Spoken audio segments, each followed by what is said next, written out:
Hello, adventurers. My name's Tyler. And I'm Richard. On today's episode, we're kicking off our Daggerheart Core Rulebook Overview series. Welcome to True Strike.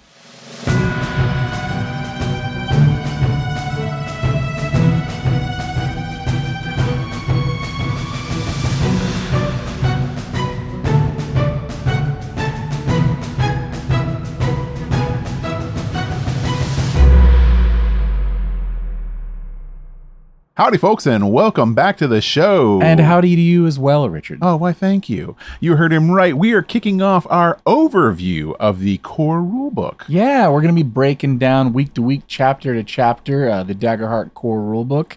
At the end of it all, we'll be giving our official review. Yeah. But that's down the line a little bit. We got some chapters to get through. It's going to take us a bit to get through some of these chapters.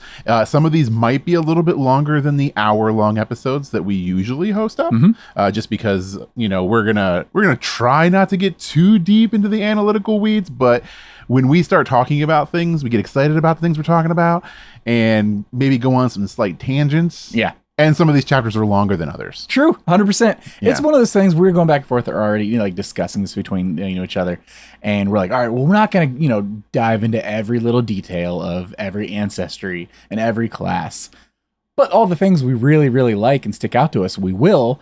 Which happens to be a lot of it. So yes, we don't we don't script any of this. We don't talk about this too much ahead of time. So try not to, at least. Yeah, maybe it will. Maybe it'll only be an hour, and we'll hit our golden episode length that we try to strive for every week, and maybe it'll be an hour and a half hour. We'll see. I don't want to throw numbers out there. We'll see. I'm gonna make it slightly longer. There we go. I want to show off the thing that was in the thumbnail, and it's the thing that I was talking about in the last episode, which would be a better token for fear. And I'm not talking about the actual dagger itself, but you could use a bunch of these if you wanted to track fear, I guess. Yeah. But I'm gonna get a little bit closer for my hand model aficionados out there, so you get to see what it actually looks like. So I'm going to step away from the microphone real quick. Yeah, so audio listeners, Richard is holding up a 3D modeled replica of the dagger from the Daggerheart logo that was made by someone he found on the internet. Named Brad Herman. Yeah, thanks, Brad Brad Herman. If you go over onto Maker World, it's called Daggerheart Logo Dagger, which we can also shoot a link down for sure. so people can go to this so you can print it out. So this is the actual file. But what I'm talking about when tracking fear is I actually printed out a bunch of tiny versions of this because he does a tiny version as well. I made like 12 of these things. He's a madman. I painted them just like I painted the full-size version. Yeah, that's the madman part of it. So I don't know, who knows if this shows up on camera at all. Maybe it shows up really well. Maybe it doesn't show up at all. But these are teeny little versions of the exact same dagger, just scaled down so small. And the way Richard's holding it is funny to me because I know these daggers are oddly sharp. For being the printed daggers, they're moderately sharp, so there may be an impaled index finger there, but worth it. I appreciate that you still kept the transparent ruby look of the pommel. Yeah, that was one thing. He did a render that he posted on the actual make of it, and he did a ruby for the pommel, and I just thought that it looked really cool. So when I started doing it in FDM, which is, standard printing that everybody knows, I did the pommel in resin, and I have some inks laying around, some alcohol inks. So I did kind of a reddish purple to try and match the render as close as I could. So yeah, now I have my very own Daggerheart dagger logo. It's the thing we were missing for the last year. Yeah. Now we just need a anatomically correct heart. Very cool. I can print that next week. Yeah. But yeah, I'm probably going to use these tokens. Mount. That's what we need for a mount. The mount. Yeah. A heart. We'll do the heart.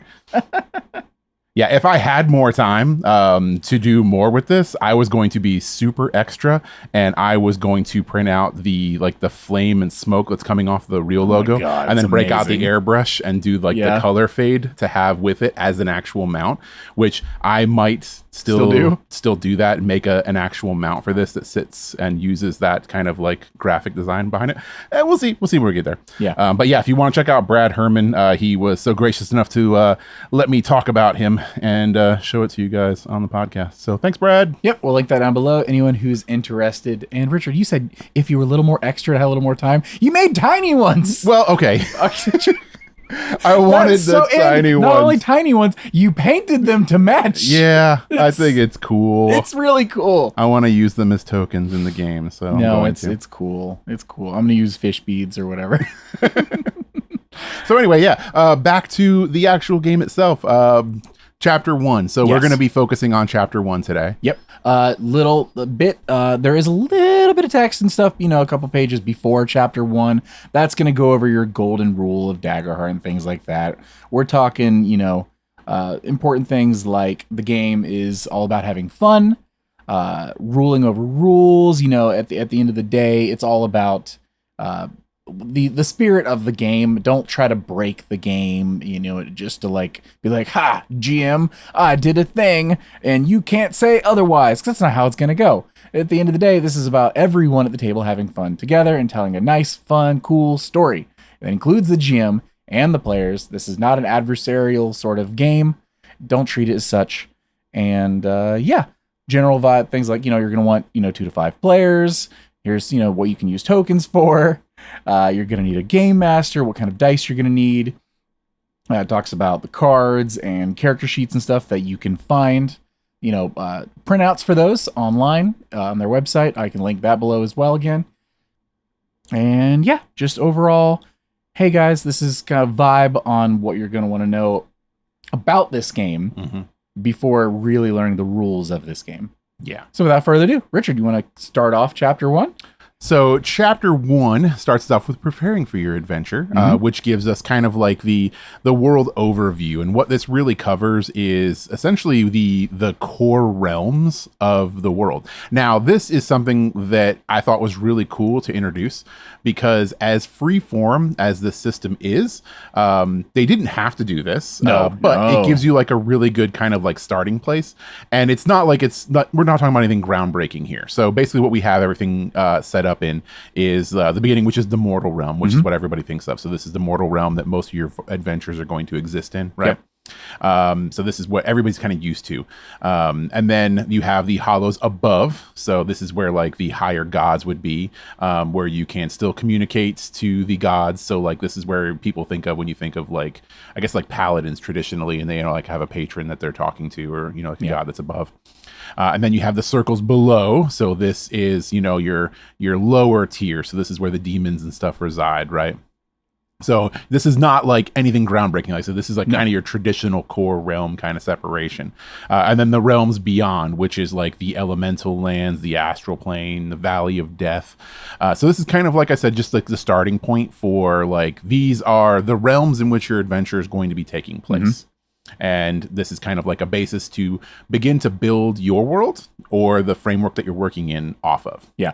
What caught me off guard, and you mentioned how this isn't something they needed to do. This is something I would have expected to be in one of the frameworks in later chapters. And instead, what they kind of did is like, hey, this is like a general, world overview thing, so you can kind of apply to anything, anything you make, etc. But like, it's not even just like a mortal realm. This is Earth. Hollow, this is heaven. Circles below, this is hell. Like they could have just left it at like very vague. No, they're like, mortal realm, gods used to be here too and stuff. But then, they really resided in the hollows above. But then new gods came and they fought them and they kicked them down to the circles below. And then now those old gods reside there with wicked magic. And we think of them nowadays as these demons. And it's like, that is way deeper than it needed to be. Yes. You could have just been the gods up there, the demons down there, and I would have been like, cool. But no, we got like backstory and like a timeline now of how we like got here and who was where. And that already opens up the door to possibilities of, we got, totally jumping around. This is not in this at all. I'll link this below too. The Void, which is their playtest area, their website. Yeah. They have Warlock. And if you want to playtest Warlock and be like, yo, they get their powers and do a little like sugar daddy stuff with some people in the circles below, guess what? Those demons and devils, they used to be gods. That's sick. And it could be like, you're trying to like, work them back in. You're trying to take down some of the new gods up at the hollows above.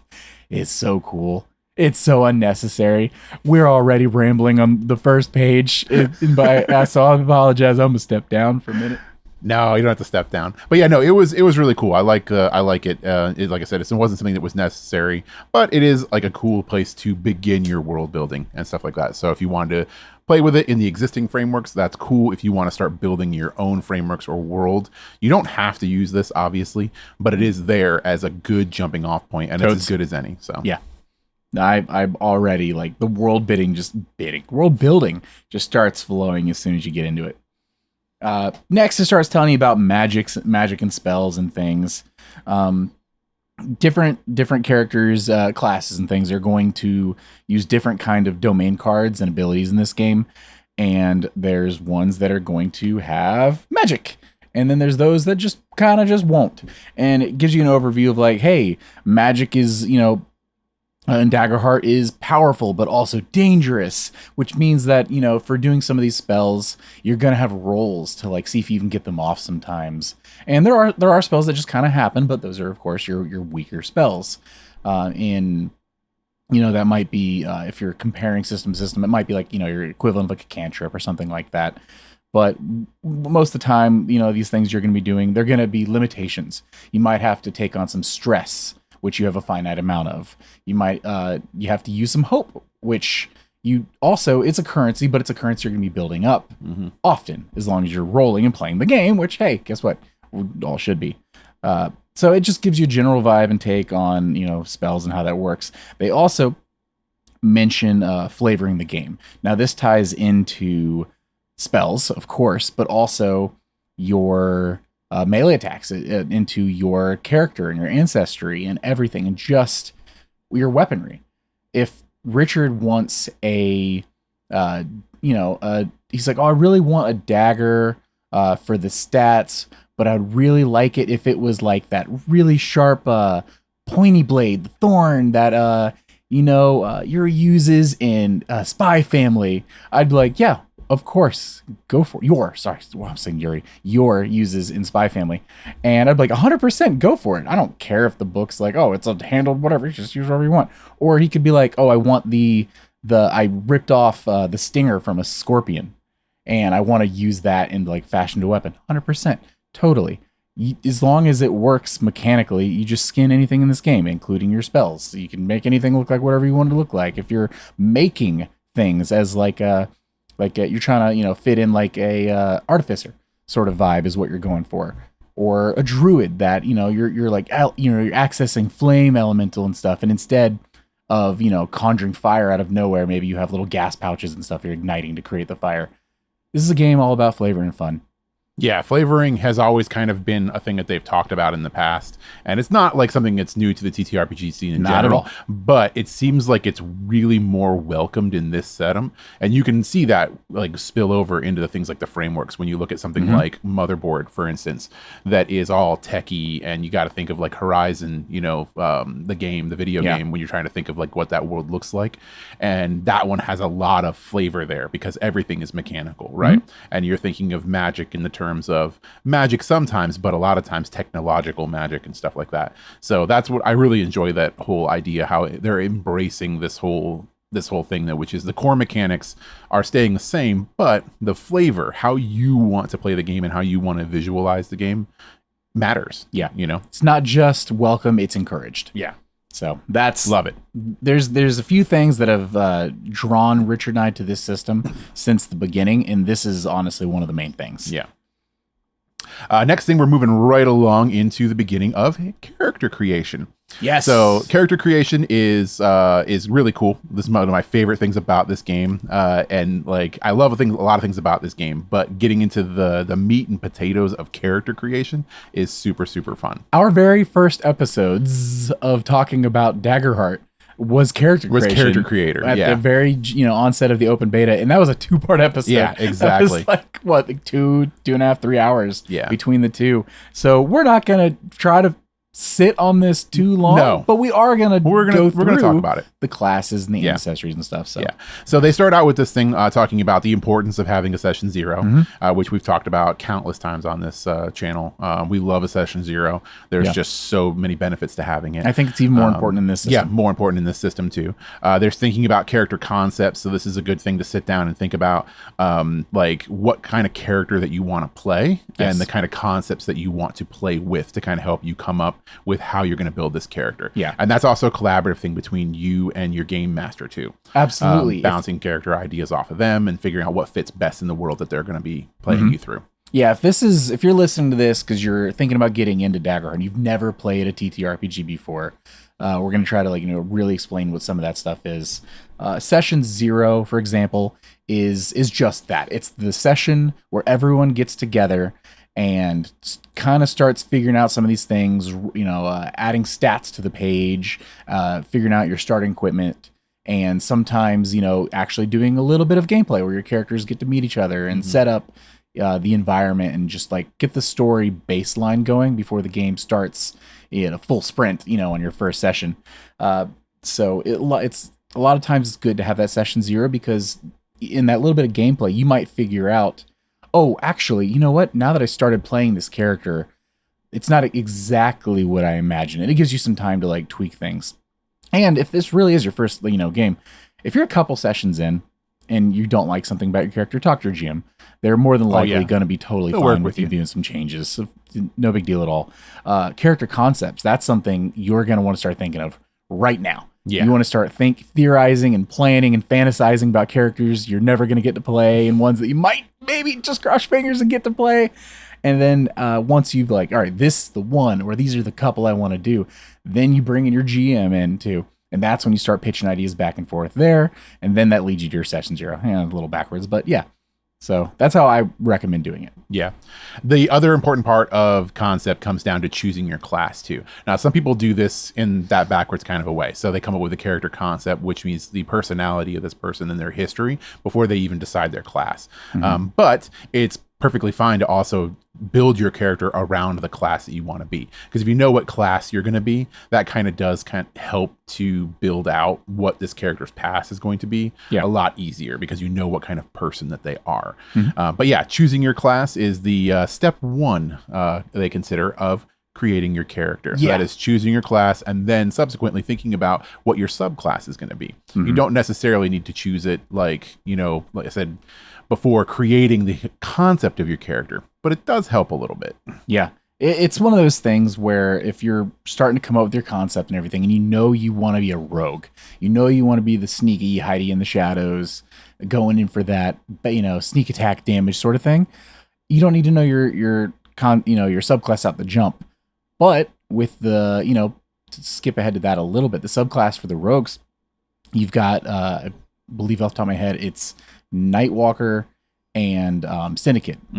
And those are very different. And with that one transports and moves via shadow and things, and the other uses like a shadow organization approach to things. And it's all about information gathering and like you always know a guy sort of thing. And that when you're theorizing and planning out your character, while both rogue are branched off very differently. So you can start with I want to be this, but the subclass is going to matter to your your concepts for sure. So I get why they're jumping in step 1. They want you to choose your class. Cool. Classes here, okay. So Bard, which is going to have your Troubadour and Wordsmith subclasses. Troubadour being using music as a bard, and Wordsmith is your wordplay, your slam poetry, stuff like that. You're going to have Druid with the subclasses Warden of the Elements and Warden of Renewal. Elements, you got that one. You're using fire, water, wind, earth. Warden of Renewal is going to be your healer. There's no just definitive cleric in this game, but there is healing spread across different classes in Daggerheart. The Guardian, which has the subclasses Stalwart and Vengeance. Stalwart is all about just tanking all the damage and keeping going, and Vengeance is about getting a little more of that damage in there and keeping the pressure on your opponents. Ranger has Beastbound and Wayfinder. Beastbound is amazing. We'll get to this, and I think someone finally did Ranger right, and the way they handle companion is amazing. Wayfinder is fine. It's Bow person that can find things. Rogue, we've already went over, has the Nightwalker and the Syndicate. Seraph has Divine Wielder and winged. I say winged. I don't know if it's even right. Winged Sentinel. Winged Sentinel. It basically lets you fly, and Divine Wielder gives you a magic weapon that you can Mjolnir. You can throw it and recall it, and you base it at any weapon. Sorcerer, you're gonna have your Elemental Origin and Primal Origin. Elemental is channeling different elemental energies into your magic, and Primal Origin is really, really pretty good, and it's just powerful magic. Warrior, you got Call the Brave and Call the Slayer. Call the Brave is all about using might of your enemies to fuel your own power. So as you're like taking hits and stuff, you can really like get that going. And the play Call the Slayer is this one I'm blanking on. Call the Slayer? Yeah. So Slayer is like your traditional, I guess I'll almost say monster hunter, but like a dragon slayer, right? So these are like people that are, like monster hunters, slayers. Yeah. What's funny to me? Warrior is one of the simpler classes in this game, and it's the one that my brain is like, they hit things. And I'm like, that they can't both just hit things. We're going to get to it, I promise. Things very hard. Slayer just hits things a little bit harder. We're going to break them down when we get down to the warrior class section. And the wizard, the subclasses, you got School of Knowledge and the School of War. These two are it's just like the rogue. They split a lot. You've got the School of Knowledge, which is all about like variety of spells and different things, understanding the world around you. And then School of War is like, bring on the damage. I know I rolled with fear. That means you're getting hit harder. It's rad. It's the Angry Wizard, which I didn't realize was something I wanted. I mean, they exist and they're cool. I love it. Yeah. The next thing we come to is basically filling out our actual character sheet itself. So once you have these basics, you can start actually filling things out. So using this, you can go ahead and start doing stuff recording your level if you're going to be starting at level 1, which most of you probably are. Yep. And then putting that on there. Also starting to do your character details. So things like your name, your physical appearance, and stuff like that, which might change a little bit once you get into the actual choosing of your heritage. But if you know that, you can go ahead and start putting it on now, as well as recording things like your class features, which we will get into the individual class features, because every class that you have comes with basically a core class feature, and then you actually have your subclass features that increase with level as well. Yeah, one big thing here with the character sheet, if you're using Demiplane, a lot of this is going to be digital. True. It's pretty much like done for you as you're going to fill things out, but it's going to help you a lot along the way. It'll hold your if you're hand doing more. if you're going pen and paper, pencil and paper are actually recommended for this game. There's going to be a lot of changes as each, as hope is going up and down, as days are starting over, as you're leveling up, thresholds change, everything's changing all the time. Don't use a pen unless you've got a bunch of sheets of paper on hand. But they do have, of course, there's blank character sheets you can fully fill out yourself, but they have character sheets for each of the classes, which have some information on there that gets you going, like your starting evasion and things like that. So just, a little tip, you don't have to use the blank one. It's actually a little helpful to just go ahead and get the one for the class you'll be playing. Yeah, to use this class specific one. Yep. So the second step here for creating your character is choosing your heritage. So your heritage is actually two different elements. That is your ancestry and your community. So ancestry, you have to think of as what other games refer to as species. So this is going to be the actual ancestry of your character. So this is why I say come with the descriptive characteristics. You might want to hold off until you pick your ancestry. So all of our ancestries, we have Clank, Dracona, Dwarf, Elf, Fairy, Fawn, Furbolg, Fungrill, Galapa, Giant, Goblin, Halfling, Human, Infernus, Katari, Orc, Ribbit, and Simia. Woo! Out the jump. Many out the jump. When I was reading through them, it was funny because this is real life. I was reading through, trying to get ready for this episode, and I'm the world's slowest reader, so it was taking me forever. Richard had read this whole book like 3 times by the time I finished this chapter, and I was like, All right. Yeah. Wow. And I can't believe they ended with human. And then I flipped the page, and then I flipped the page, and I flipped the page, and I flipped the page, and I flipped the page. And I'm like, oh, I forgot about all these. Oh, man, I forgot about this. Oh, I forgot about this one. I'm like, man, there's so many. There are so many options. And the cool thing is about them is they are all incredibly unique. Yes. In their looks as well as their abilities, which we're going to go over. None of them feel like a bit fluff. later. Yeah, none of them feel fluffy at all. So we're going to go over those individually a little bit later and talk about their actual ancestral features. Yeah. Just like we will be doing with community. Yes, just like we'll be doing with community. So, after your ancestry, you're going to be choosing your community as well. So the whole idea here is your heritage is your ancestry and community together, and this makes up who you are. It's your parents, and then where you grew up, and what home means the most to you, and how that affected you.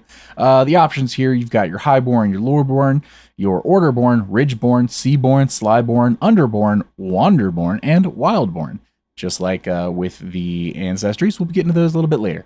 Yeah, because each one of those additionally comes with its own abilities that tie into it as well. So, yeah. Oh, sorry, I step on your toes. Once I just want to make sure we didn't skip over it. You were probably about to hit it. Languages is something they brought up. Yes, but they didn't need to. No, I really like the way they've handled languages exactly. in this book. A lot. Essentially, they. You know what? I'll just read the whole thing word for word, because it's short. In Daggerheart, you're not asked to pick specific languages for your character. This game assumes that everyone speaks a common language. It's up to you whether, it's through mundane or magical means, and that sign language is widely understood across cultures and communities. If you'd like to have a specific regional language in your campaign, discuss options at the table. Awesome. Yes. Thanks. Yeah. You're not marking out language. You're not doing that thing. We're like, oh, well, I'm going to pick halfling, or I'm going to pick dragonborn, and I'm going to pick deep speech. And those things never come up, or never maybe comes one up time does, anyways, or whatever. Yeah. Or you got the one player that's like, I don't even speak common. And I'm like, yes, you do. This is just a cleaner way. Yeah. And knowing that everyone has a base understanding of some form of sign language, also rad. Because that's super cool. Players can effectively communicate, quietly. And there's nothing the GM can say about it. Because guess what? The book says it. And, GM rules, whatever. They're, I don't know. But, you better discuss that at the front of the game and not halfway through it. Yeah, I in general think it's cool, very clean, and like I said, they could have just left this out, and then people would, you just assume you all speak the same language. People probably would have asked. Nice, tiny little paragraph, and they get it across. It doesn't mean that you can't have a variety of languages in your world. Right. It just means that it's understood that everybody speaks a general kind of core language in the world that you're in. And it just makes it a lot easier. It should be unsaid for a lot of campaigns, because a lot of people don't even talk about languages. And most like D&D campaigns that I've been in, they've meant absolutely nothing for like 99% of the campaign. So, but yeah, if your Dracona, warrior wants to go home and they've got a special language they speak with their family and things, hey, good on them. They can. That's world flavoring and stuff like that. But at the end of the day, everyone in your party, they're going to speak the same language. Yep. Nice and clean. The next section that we have is step 3. So that's assigning character traits. So there are 6 character traits in this game. Pretty simple. Agility, think sprint, leap, maneuver. You have strength, thinking lift, smash, and grapple. You got finesse for control, hide, and tinker, for examples. Instinct is perceive, sense, and navigate. And presence is charm, perform, and deceive. And finally, we have knowledge for recall, analyze, and comprehend. So these are the 6 core traits that will be used throughout the game for all of your general checks and everything like that you're going to be using.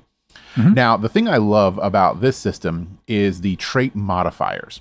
So simple. So there is nothing complicated here. There's no dice rolling to get a certain point cost that you have to either hit the threshold of, or re-roll, or trying to figure out different ways to roll dice. Yeah. This system is very straightforward. You have 6 modifiers to distribute between these 6 stats, and that's +1 + 2, 2 + 1s, 2 zeros, and 1 -1. Yep. So you have a dump, you have a high stat, you have your, like slightly high, and then you're just middling zeros. So You're it's like average. Yeah. average. So it's not super complicated. It's very simple. You just kind of choose what you think you want to excel at, what you're middling at, and just what you're bad at. Yeah. And it's only 6 stats.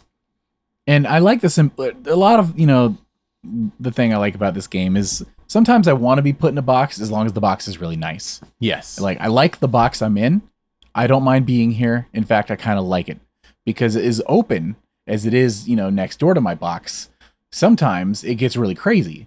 Like if I am rolling for stats and I roll really poorly, and now I've just got to kind of deal with it for the next 8 months of my life. And then my friend over here rolled really well, and they're just, cruising through, easy street all the rest of their life. And I'm like, well, good, cool for you. Maybe I'll roll well next time.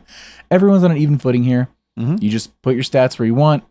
They're good bonuses. You've got one negative, so they're not being punishing, and you're just good to go. Yep. And hey, a negative in a stat is always cool for story moments. Yeah. And then these modifiers are basically what you're going to be adding to your physical dice rolls, right? So these are what we talked about when we talked about the little chits that they give you, the little crystals, you put those in and you add those to or subtract them from your dice rolls for your various checks. They throw in those tokens and they're like, all right, you can use them for whatever. Everything. If you want to use it for your hope and fear, you can. If you want to use them to for someone who's new to TTRPGs, you can take 2 of those if you have a +2 and roll them with your dice. That way you add in the totals of the dice and then you add 1, 2 for the little tokens you added in there. Or you can just not use them at all. You don't have to. But they your tokens are usable in this game, and sometimes you just make tiny little daggers. And, you use those. Small side tangent. The artwork on this page is of a Qatari who's eating an apple. An apple. It's poisoned. Leaning against a tree. That's my wallpaper on my phone. Is it really? Yes. You have the trapple apple? I have the trapple apple on my phone. That's so fun. Yeah, we're going to say it a million times. We'll go ahead and get it off, right here. Art, gorgeous. So much gorgeous artwork in this book. I wish we could not get claimed to just show every piece of art in this book. I don't know if, they would come after us or not, but I don't want to risk it. But gosh, when you get this book, just look through all the art. It's so pretty. Step 4, they want you to go ahead and record your additional character information. This is where you're going to go through and, like I mentioned, certain classes are going to have different evasions starting off. You're going to go ahead and put that down. If you're going to mark down what your character starting hit points are, and stress, and you're going to start the game with 2 hope, and your GM's going to start with their fear, and you're just getting all the stuff ready on the character sheet that you've figured out up to this point. Is the simplest way I can put it. Step 5. All right. Step 5, we have here we go. Lost it. Choosing your starting equipment. Yeah. So that starts with your weapons. So you get to choose your physical weapons. If you have a spellcasting trait, you get to choose your magical weapons. So there is a which wasn't always that way. No, it wasn't always that way. In the beginning, think so in the beta. in the beta, it was you choose. Do you want a magical weapon? Do you want a physical weapon? Yeah. So but now you have to be able to use you have magic. to be able to use magic to use a magic weapon. I like that. Yeah, you can either choose a two-handed primary weapon or a one-handed primary weapon and a one-handed secondary weapon, which is really cool. I love that too. You're always going to have something in hand. You've got your listing of all your different weapons in the equipment table, so you go through and then pick one out. Weapons, their power scales on tier, which they mention here as well. So your tiers are the 4 different tiers in the game. Starting out level 1, you're only a tier 1, so that really means that whichever weapon you're going to be choosing, you're going to be rolling 1 die for, essentially. So that's the tier that you want to choose. So the weapon table is in chapter 2. So next week's episode, we'll be getting into that a little bit more. But for now, just know that that's, this is how that works. This is what you're doing at step 5 is picking your gear and stuff. Yeah. And then after you choose your weapon, then you choose your armor. So your armor is going to be what is going to dictate your damage thresholds that are going to go on your sheet and the amount of armor slots that you have. Yeah. Now, the types of armor that you can choose here are going to be very different because you have like high armor rating, but then negatives that are tied to it. So your thresholds get better, your armor rating gets better, but then you also get negatives that go along with those armor. That's the interesting about picking the evasion, writing the evasion down already, because your evasion might actually be taking a hit here. Yes, your evasion might go down depending on the armor that you end up using. But but again, there's more tiers to armor as well. That we'll go through when we talk about that when we actually get to the section that it is. Exactly. After that, you're also then choosing your starting items. So your inventory is going to be anything that you're going to be carrying with your person. This is if you're used to playing other games, this is your standard, like 50 foot of rope, climbing titans. Yeah. In this game, it's soft rope. Yeah, soft rope. Your basic stuff. So the top of the, starting inventory items would be stuff like your torches, your basic supplies, so your bedrolls, your tents and stuff like that. Handful of gold. Because you're not tracking gold like in other games. Right. You're tracking handfuls, bags, and chests, which is really cool because I've never been a huge fan of the tracking everything down to the gold piece. Ah, dang, I only have 458 gold and I need 500. Yeah. We only take copper in this establishment. Yeah. So, then you also, this is also pretty cool. Talking about the choice? That you start with potions. Potion. So everybody starts with a potion. Yeah. So you get a choice. You either get a minor health potion or you get a minor stamina potion. Health potion just clears hit points. Stamina potion clears stress. I do think it's really cool. Health potion would probably be across the board, probably the best starter for a lot of people, but not everyone. For a lot of people, but not everyone. I can see the benefit of something like a druid taking a stress potion. But it's really cool that that's actually just one of the standard starting things is you get to pick a potion. So it starts you off with that, which is really, really cool. Just giving, the player, especially when you're writing down a list of like things you start the game with, giving you another choice is also fun. Just to like re-engage you into what you're writing down and doing. Also different classes and subclasses and stuff, might tell you to add something else to your starting equipment. That's going to be on, as needed basis. Yes. Yeah. Step 6, you're going to be creating your background. You're going to be going and answering background questions here. This is going to be a lot between like you and your GM. If there's something you need to figure out, or there might be some, pre-written option ones, you can be like, hey, when you grew up, was there, who bullied you? Or, when your parents split up, why, what was the reason? Yeah. So when you get into the actual class descriptions, right, they actually give you a list of background questions you can choose from. So like, for example, Bard, one of theirs is you've always looked up to another Bard. Who are they and why do you idolize them?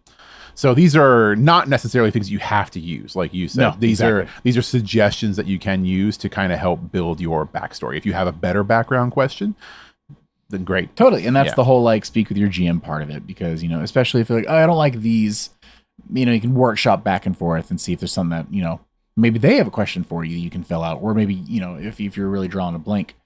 Or even if you're really new and you want to go with the pre-written questions, maybe they can help you figure them out, in a way that makes sense within the confines of the world. But even then, just remember, you are building this world with your GM. So this is not meant to be a stressful section. This is just you're writing out some things that are going to flavor your role playing going forward. Yep. And at all the way back at step 0, when you were coming up with your character and ideas for your character, some of these questions are of your background or things you may already be thinking of. So yep. And then building off of that, we go into step 7, which is creating your experiences. And creation of experiences was my favorite thing when we first started doing like the coverage of this game, because it was one of the coolest mechanics that we didn't have in anything else we played that we've ever seen. And I absolutely love this. So every character starts off with 2 experiences that you get, and they have a +2 modifier, which is changed. I'm glad, because it was a +1, +2. Yeah, it was a +1 and a +2. Like, oh, which experience really impacted you more? Which one did more? Well, I'm never going to really try for the 1. It's the same amount of hope to do it. So now it's just a +2 across the board. Yes. And then these experiences are basically either a one-word thing or a skill or even a turn of phrase that apply to not a really broad range of things, but more of like kind of narrowed down to a specific thing that you can use to aid you in trying to pass a check or trying to accomplish a goal in your fiction that you're weaving, essentially. And this I love. So like a good couple of examples for like smaller ones would be things like they use in here, like Animal Whisperer. Yeah. right? So that way, if I'm going to try and like there's a spooked horse on the side of a road, we can't, and I want to try and calm it down. Yeah. In any other game, you'd probably just say, okay, well, give me an animal handling check, and then I do an animal handling check, and then we'd see what happens. So in this, I would still have to do a check, but then I can be like, hey, animal whisperer, this kind of lends to my history of growing up on a farm. I've dealt with a lot of horses. I believe that this experience ties into this. And then I can spend some hope to utilize that experience to gain a +2. So now I'm automatically adding a +2 to that roll for trying to see if I can calm down this horse. And then you have like actual phrases that you can use for this, like fake it till you make it. First time's a charm. So these are all examples that they have in here. I think one of them ones that I don't know if it's in this list, but it's one of the ones that was used in Critical Role when they were talking about it, which was the Ribbit's sticky fingers. Oh, they do use it in here. Yes. Is it in here? Yep. Okay. So yeah, stuff like that. It's just really fun stuff. And they actually mentioned that they looked at all of the beta testing information, and for this general section alone, they had a lot of Taylor Swift and Chappell Roan lyrics. A lot of people were using their lyrics as their experiences, because you can take a lot of either song names or like song lyrics and tie those down to specific experiences. I think the most important thing with these is to try to not be vague with it, because it's not in the spirit of the game to be all like, well, what's your experience? Your experience is that I never fail. Yeah. Right. That's my experience. I never fail. And then anytime I would ask you to make a check, you'd be like, well, I never fail. So I want to use hope to give me a +2 on this experience because I never fail. So, that's just way too open. It's way too broad. This is more about trying to narrow in on things that your character really represents. Yeah. Yeah. You could I was going to say, it's funny because there's always some that I'm like, is it too broad? Or could I, and, at the end of the day, it's the spirit of the game, and you're going to talk to your GM about this. Yeah, you're going to talk to your GM because about if it. I said something about like, always try my best, right? Like I could be like, well, I always try my best. Yeah, I always try my best. Like, oh, well, but maybe it like really ties in to like you're a little unsure about yourself, but your dad used to get on to you and like you needed to try harder, and you're like sniffling, you're like, well, I always try my best, and it comes up in these moments where you really have to like step out of your comfort zone, and that's when you're using the experience. Yeah, but you don't want to in the in the spirit of the game be like, well, I always so a little goes a little both ways, I guess. Yeah. And then the last thing about the experiences is changing of experiences. So there are opportunities as you level up to gain new experiences, gain bonuses to experience, which is really good. But then they also have a section here about changing, because obviously your character will grow as a character. I mean, characters even grow in one-shots, let alone whole campaigns where people change. And if you feel like an experience is no longer relevant to you, it's a good idea to talk to your GM to see if that experience needs to change to something different. And that could be a fundamental shift in like attitude of a character, totally. Because of the way that they've changed for the things that they've done or the party that they're adventuring with. So experiences can be evolving things, you can generate whole new ones based on things that happen and encounters that you have, and you can just change as a person throughout the game as well. Yeah. Experiences are rad. I like that you can use them in combat, out of combat, just whenever it really makes sense. And the hope cost isn't crazy. I mean, you're just spending a hope. Yeah. Which, I mean, and the rate you should be getting, because here's the cool thing about experiences, right? You're going to spend a hope, and then you're going to roll some dice. And then you're going to roll with hope, and you get your hope back. You get your hope back. It's sometimes it's just immediate gratification, And maybe you roll with fear, but you succeeded on the attack or check or whatever you're trying to do because of that bonus. Yeah. So don't be afraid to use your hope in this game. You're going to get it back. You're more than likely, when rolling the duality dice, to get it back, because hey, you're rolling 2d12s. One's going to be higher than the other, so it should be a 50-50. But if they match a crit, you also get it back. So you're just slightly more likely to get hope than to not. I like it. It's good. Thank you, Daggerheart, for being a little different. Step 8, you're going to be choosing your domain cards. So at this point, you're going to be looking at let's say you're level 1. You're going to be looking at your level 1 domain cards to the different domains that correspond to the class you're playing. And this is I believe it's 2, right? No, look at all the one. Well, Yeah, you, so you're you get pulling two out cards. 2 cards. Yeah, you yes, get 2 cards. that between both of your domains. So you're pulling out all your level 1s, and you can take 2 from the same domain. You can take 1 from each, and then you kind of just keep those, and you put the rest back in the pile to look through later. Yeah. Sometimes this is one thing they kind of bring up. Some classes do share domains. Mm-hmm. They recommend not crossing over with your other players. They don't want you to take the same domain cards if you don't have to, or if you don't really want the same ones. Because if you do, and I have an ability that lets me to summon like a cloud of daggers, and then Richard also has an ability that lets him summon a cloud of daggers because he took the same card, then we don't feel so unique. But maybe we're like a group, of circus performers that grew up together, and this is part of our backstory. So we both have this ability very intentionally because we both, it's an act we do. It's something we can perform together. In that case, yeah, maybe you do want to go ahead and take the card. But for the sake of variety and everyone kind of having their own abilities, they just say, hey, if you share a domain, try to, communicate with your player that shares a domain with you and pick separate cards. Yeah. Next step is step number 9, which is create your connections. So this is also another little fun thing that we liked from other games that we had seen, and that we actually implemented in the beginning of Curse of Strahd when we started it. And that was the idea that your character should forge connections with the other characters at the table.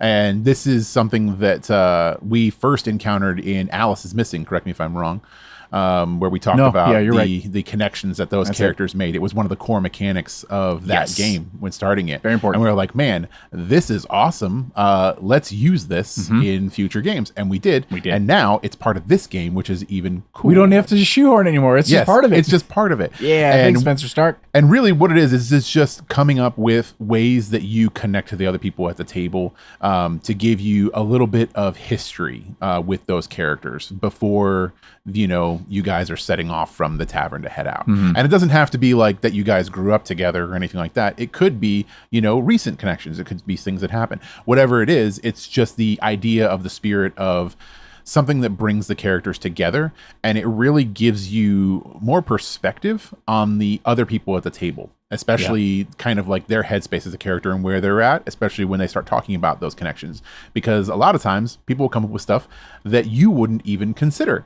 And then it makes you a better player, I think, because it gives you something to grow on, right? And to kind of work around.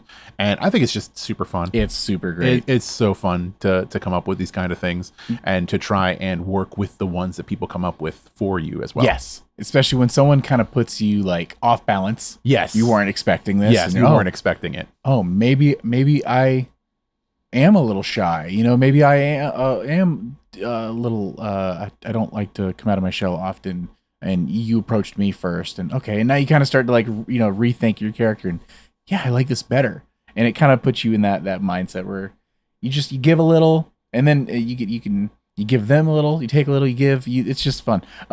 Just to touch back on the domains, because the domain cards specifically, because we won't be going through them today.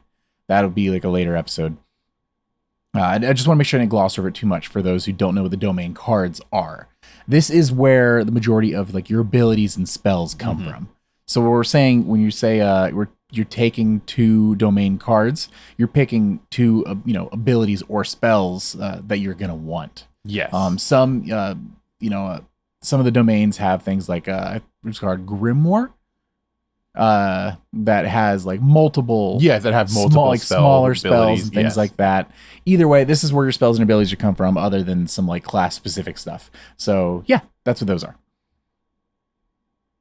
Now they give a example character sheet after that of just like hey, follow this, and at the end of it, this is kind of a general look of what you should be working with. If any of this looks off, obviously it's not going to be 1-to-1 from what you've done. Maybe go back and check a section and fill it out from there. But yeah, they do. I'm glad they add this. Yes, they added it as kind of like a quick reference. Then they do a breakdown of what each of the domains are. You've got Arcana, Blade, Bone, Codex, Grace, Midnight, Sage, Splendor, and Valor. Each of these focus in on like a different state of like, I was like being, like Arcana is all about the domain of innate and instinctual magic. Blade is your domain of weapon mastery. Bone is the domain of tactics in the body. Codex, domain of intensive magical study. Grace is the domain of charisma. Midnight is domain of shadows and secrecy. Sage of the natural world. Splendor, domain of life. And Valor of the domain of protection. And each of these, like I mentioned, each class dips into 2 of these. Yes. So you'll kind of you can kind of like figure out like what makes a class based on which 2 domains are part of it, attached to it. So yeah, neat. Yeah, and then if you look at the next page, they actually show a blow up of the domain circle. So the domain circle shows you every single class, the domains that it exists on either side, and then the way it's split up like this is actually a visual representation of what domains are overlaps. Yeah, as well. So here you can see which domains apply to everyone. Mm-hmm. All right, then there is a little breakdown on just shows you how to read the domain cards. Really here, each domain card is going to have a level. It's going to tell you what the domain is based on like the symbol, the recall cost, the type of card it is, whether it's a spell or an ability, and the feature is it's text that shows you or tells you what it does and what dice to roll and things like that. The biggest thing to me, aside from the text and stuff like that, is the recall cost, because that's not something we've brought up at all yet, and that is not really important until later in the game. Yeah. After I think it's you can pretty much like level 5. It's level 5. Yeah. Once you're at level 5, then you're going to have enough cards to where you only have so many cards in front of you, and the rest of them go into what's referred to as a vault. Yep. So these are cards that you don't readily have access to. And it's kind of like you have to think of it in the terms of if you're playing like other games, you have prepared spells and unprepared spells. So the vault would be your unprepared spells. Now, normally in most other games, you wouldn't have access to those until you rest and you take some time to remember those spells. This game uses the recall function. So if a card has a 0 cost for recall, that means that you can just recall that spell to use immediately. You switch it out from your vault. With another card that's in your hand. Card that's in your hand. So that one would go back to the vault. Yes, but then you can have increased recall costs, and those basically cost you stress to be able to pull from those. So the more powerful a card is, the more stressful it will be to pull it out of your vault to use it when you might need it. Essentially, yeah. I do want to touch on real quick with the domain cards. They are incredibly simple. So just looking at it. Like overall, when you first look at a domain card, it looks like there's a lot of information on there. It is not a ton of information. Like it's not going to be easy to overload. I mean, this is very simplistic. Yeah. It's not a lot to know. It's going to make spell casting and ability using very, very streamlined. So yeah, this just kind of helps you understand the layout of the cards and the way they lay everything out is designed for simplicity. Yes. And even down to, hey, what die do I roll? It's the bold numbers. Yes, exactly. They bold the text. I'm glad you pointed that out to make sure that the key parts are really jumping out to you and easy to understand. Yeah. One of the things to keep in mind when you're reading these two is if it's going to specifically call out like, hey, if you do this, it's roll 1d8 or whatever. A lot of abilities and stuff will just say D6, and it's in bold. And what that means is it's proficiency, your proficiency modifier, that times bold. Yes. So if your proficiency is 2, in that instance, you would roll 2d6. And as your proficiency goes up, so would the amount of roll in that. Impact. So even your level 1, ability, your domain cards, things are going to scale with you. So you're never going to be like, oh, well, I've gotten my level 5 cards now. Great. You're going to have some really powerful abilities for sure. Doesn't mean your older ones are useless. Oh, no, for sure. So, yep. The next section that we get into is moving into classes. So before we get into the classes proper, they give a quick breakdown that tells you how to read these class features. It's pretty straightforward. So the first thing you list is domains. So you see which 2 domains your class has access to. You're starting evasion because every class has its own starting point for the evasion. So that's your stat that keeps you from getting hit by things. You're starting hit points, your class items. So these are unique starter items for your class, and these are not magical items. These are things like a deck of cards or a family keepsake. It's all flavor stuff. Class feature, so this is the unique feature to your class hope feature, so this is a unique special move that every class gets that costs 3 hope to use, so it's kind of like your big class gun essentially. And then you have your subclass. So when you choose your subclass, you get a spellcasting trait if you're a spellcaster. So this tells you what trait you use to cast your spells. You get a foundation feature. So this is something unique to that subclass that makes it, what it is. So it kind of gives it its base personality. You have a specialization feature, which takes the, your foundation feature and builds upon it. And then you have your mastery feature, which is your final level of mastery over your foundation feature for that subclass. One thing to keep in mind here, and we're not going to super go over it today, but we'll touch on here and there, is that mastery is you're only going to really get to that if you're not multi-classing. Yes. Yeah. So you're not multi-classing. You're going to achieve mastery by mastering a subclass and really sticking to it. So I guess when we go through these, you want to go ahead and we'll mention the class name. Should we go ahead and hit the domains just for people following at home for... Yeah, we can tell them which domain, domains are. Starting evasion, hit points. We probably skip class item, and then your features, your hope feature, your class feature, and then we'll go through the subclasses. So honestly, most of it for everything, yes, except for class items. Which, hey guys, that'll be a little fun scavenger hunt when you get home. You can check out what the bard's class item would be. Lucky you. So do you want to go and start off? Yeah, sure. So the first class we hit is the Bard. Their domains are Grace and Codex. Okay. Starting evasion score of 10, hit points of 5. Their hope feature is Make a Scene. So you spend your 3 hope to temporarily distract a target within close range, giving them a -2 penalty to their difficulty. So that's their, and that, like I said, that hope feature is going to be the same for everybody. It's 3 hope to do their hope feature essentially. Their class feature is Rally. So this is the rally die that you give everybody once per session. So this is very specific. It's per session. So this is per game that you play. You describe how you rally the party, and then you give everybody a rally die. At level 1, your rally die is a d6. And this is a die that you give to your players that allow them to roll it to add something to an action roll, a reaction, a damage.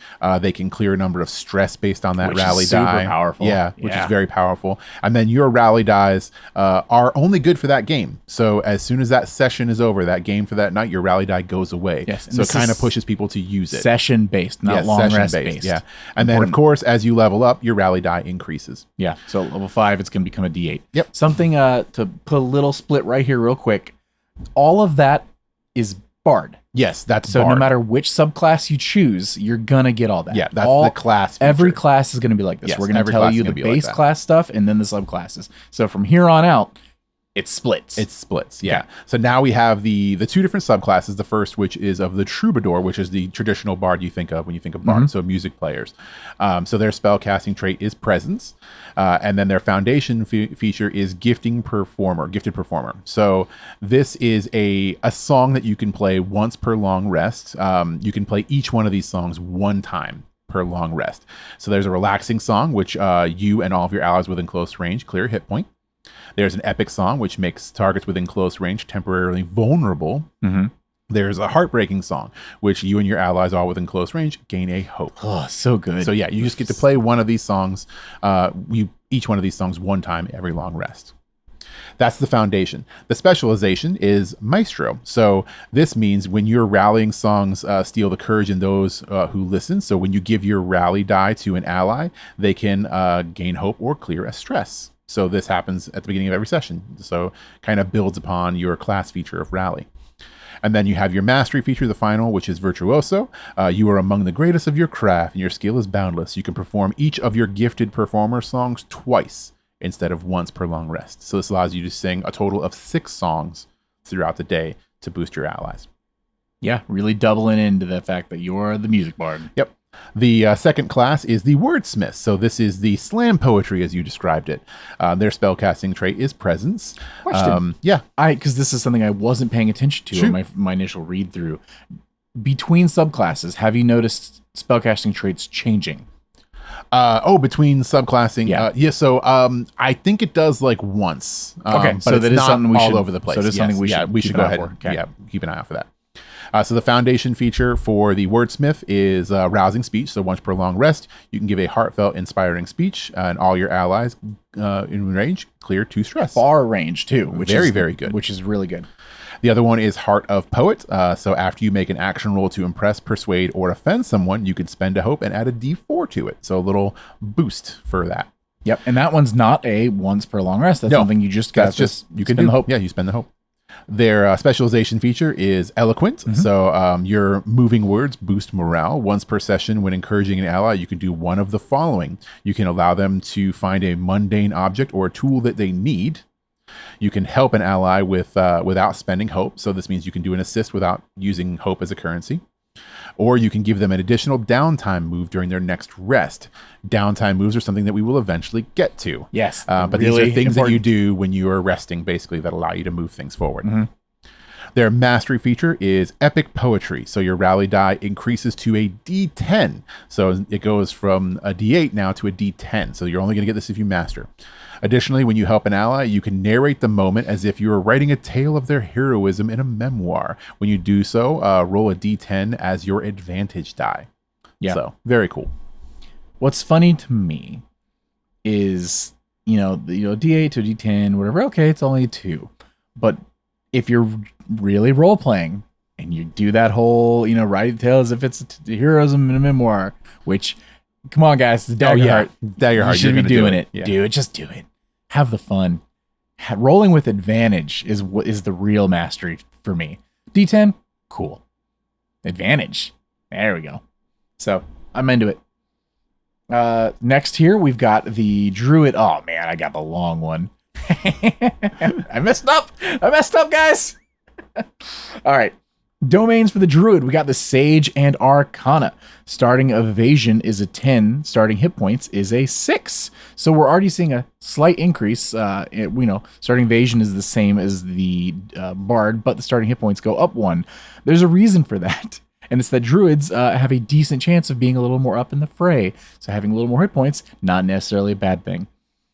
Druid's hope feature, like we said, all the hope features you're going to spend 3 hope to do. This lets you transform into beast form without marking a stress. That's important because normally to transform beast form, you do mark a stress. And stress is, unlike hope, is not something you get back easily. So when you do this, you choose one trait to raise by +1 until you drop out of that beast form. So cool. Not only do you transform without spending stress or marking a stress, you're also getting a bonus to a trait, which is cool. Class features, beast form, mark a stress. Mark a stress to magically transform into a creature of your tier or lower in the beast form list. We'll get to that when we get to the beast form list. There are tiers. And might I say, ahead of time, this is the best druid ever in a game. I love it. The tier list is Pretty awesome. Fight me. Wizards fans, fight me. While transform, also, you can drop out of this form at any time. Why would you? But you can. While transform, you can't use weapons or cast spells. Well, maybe that's why. Or from domain cards. But you can still use other features or abilities you have access to. Spells you cast before you transform stay active for, last for the normal duration, and you can talk and communicate as normal. Thank you. Additionally, you gain the beast form's features. Add their evasion bonus to your evasion, which is literally take the bonus it says you get and add it to your evasion number. It doesn't have its own stat block that you have to track of. It's just take this plus, add it to your number. Boom. That's your new evasion. And use the trait specified in their statistics for your attack.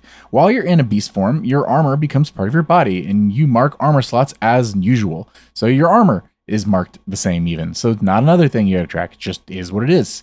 When you drop out of beast form, those marked armor slots remain marked.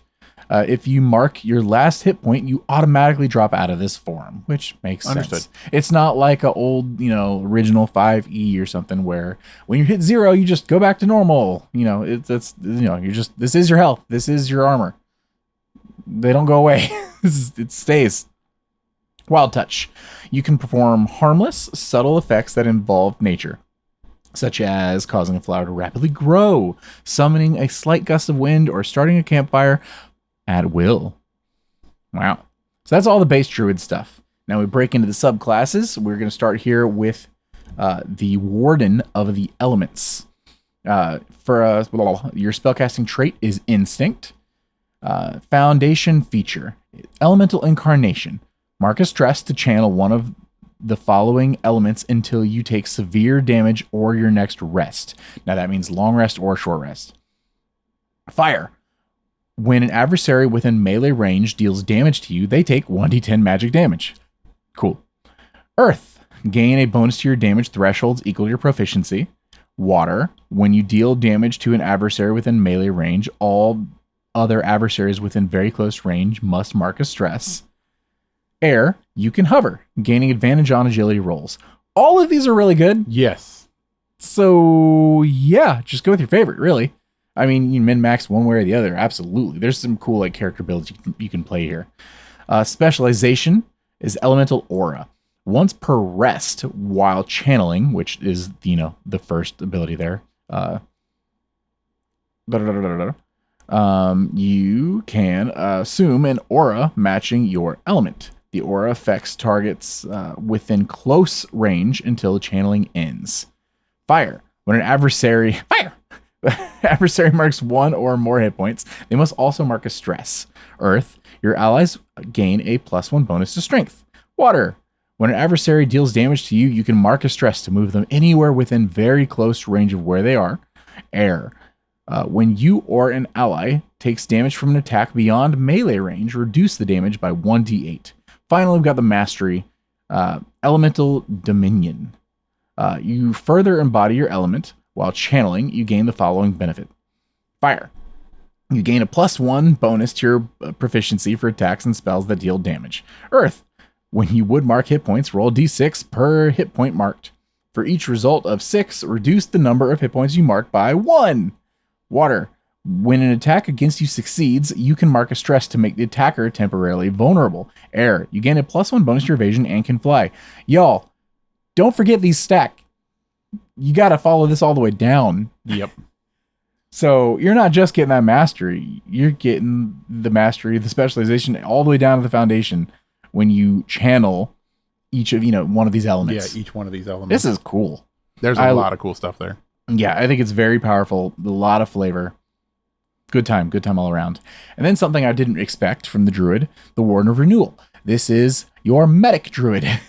Your heal by nature druid. Spellcast trait, Instinct again.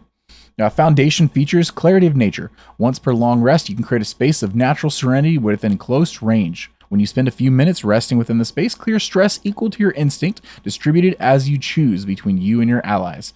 You also get Regeneration, touch a creature and spend 3 hope.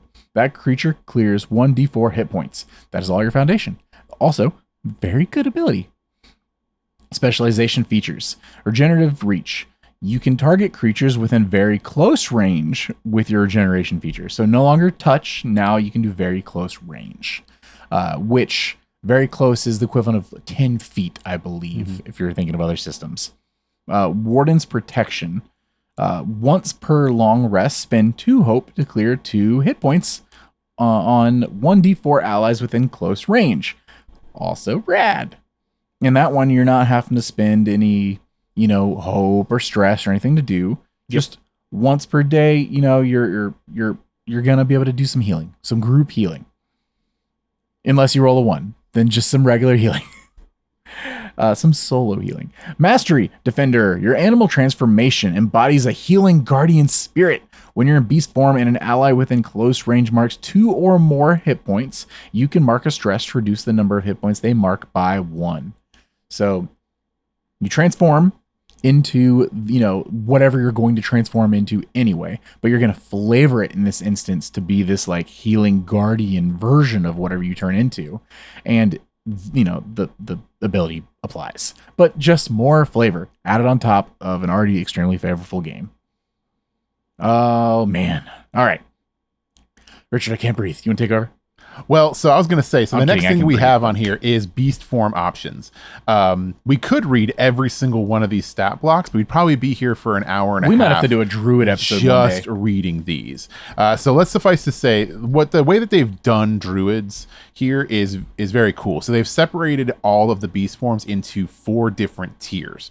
So there's tier 1, 2, 3, and 4. So this is the tiers that you use throughout the rest of the game as well, right? Yes. So the way the tiers work is tier 1 is level 1. Tier 2 is level 2 through 4. Mm-hmm. Tier 3 is level 5 through 7. And tier 4 is level 8 through 10. Mm-hmm. So whatever level druid you are is going to be the tiers that you have access to. So when you're first starting out, you're only going to have access to tier 1, and then from very level quickly, 2, you'll get to the tier 2 and tier 4.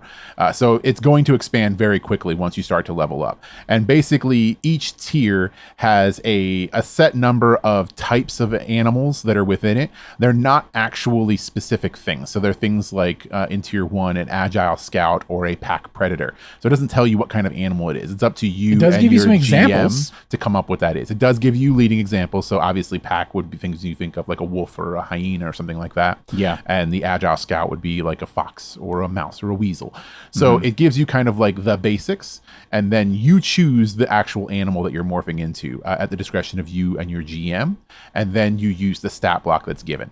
So all these stat blocks some have disadvantages, some have advantages. And then they also have bonuses, so bonuses to your evasion and bonuses to different stats. So it could be agility, it could be instinct, it could be finesse. Yeah. Whatever it is, you're going to gain those bonuses as well as the bonus to your evasion when you turn into this animal. I do think anyone coming over from D&D, for example, one thing you're going to think is interesting and kind of cool here is that they don't lock you out of some of the stuff for very long. Yes. So at level, at your tier 1, so you're level 1, you're going to have your scouts and your things and it's the stuff you're used to, but you're also going to have swimming creatures, eel, fish, octopus with your aquatic scout.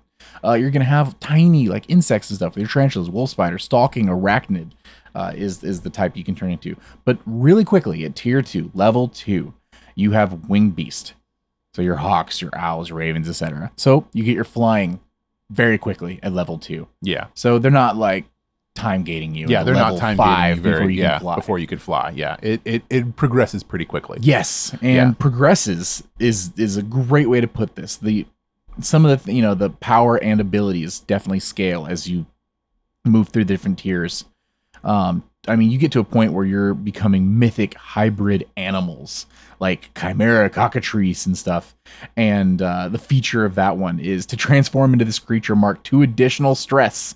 So you're already marking your traditional plus more. Another 2. But then you choose any 3 beast form options from tiers 1 to 3, and then choose a total of 5 advantages and 3 features from those options to create whatever crazy amalgamation of monstrosity you want to be. Oh, it's so cool. Yeah. And each tier is going to give you 6 new, basically base stat blocks to choose from. Yes. So by the time you hit level 10, you have nothing but options. It's so cool. Yeah. I love it. So yeah, we won't go through every single one of those. We'll have to do a druid deep dive eventually. But for now, we're going to go ahead and move on to the next one, which is Guardian.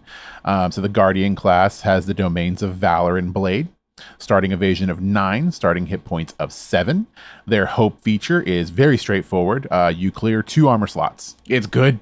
Good. It's real good. Their class feature is Unstoppable. So this is a die. It starts off at a D4. Eventually at level 5, it increases to a D6. But what you do is you take that Unstoppable die, being a D4, and you put it down on the table. And every time that you attack, you move that die up 1. It's basically a countdown. So it's going up to the top of the die until you can no longer turn it. And then the unstoppable die goes away. Mm-hmm. But what happens while you have the unstoppable die up is, number 1, you reduce the severity of physical damage done to you by 1 whole threshold. So that's crazy. So right off the jump, any attack that comes in, you're reducing the severity of it.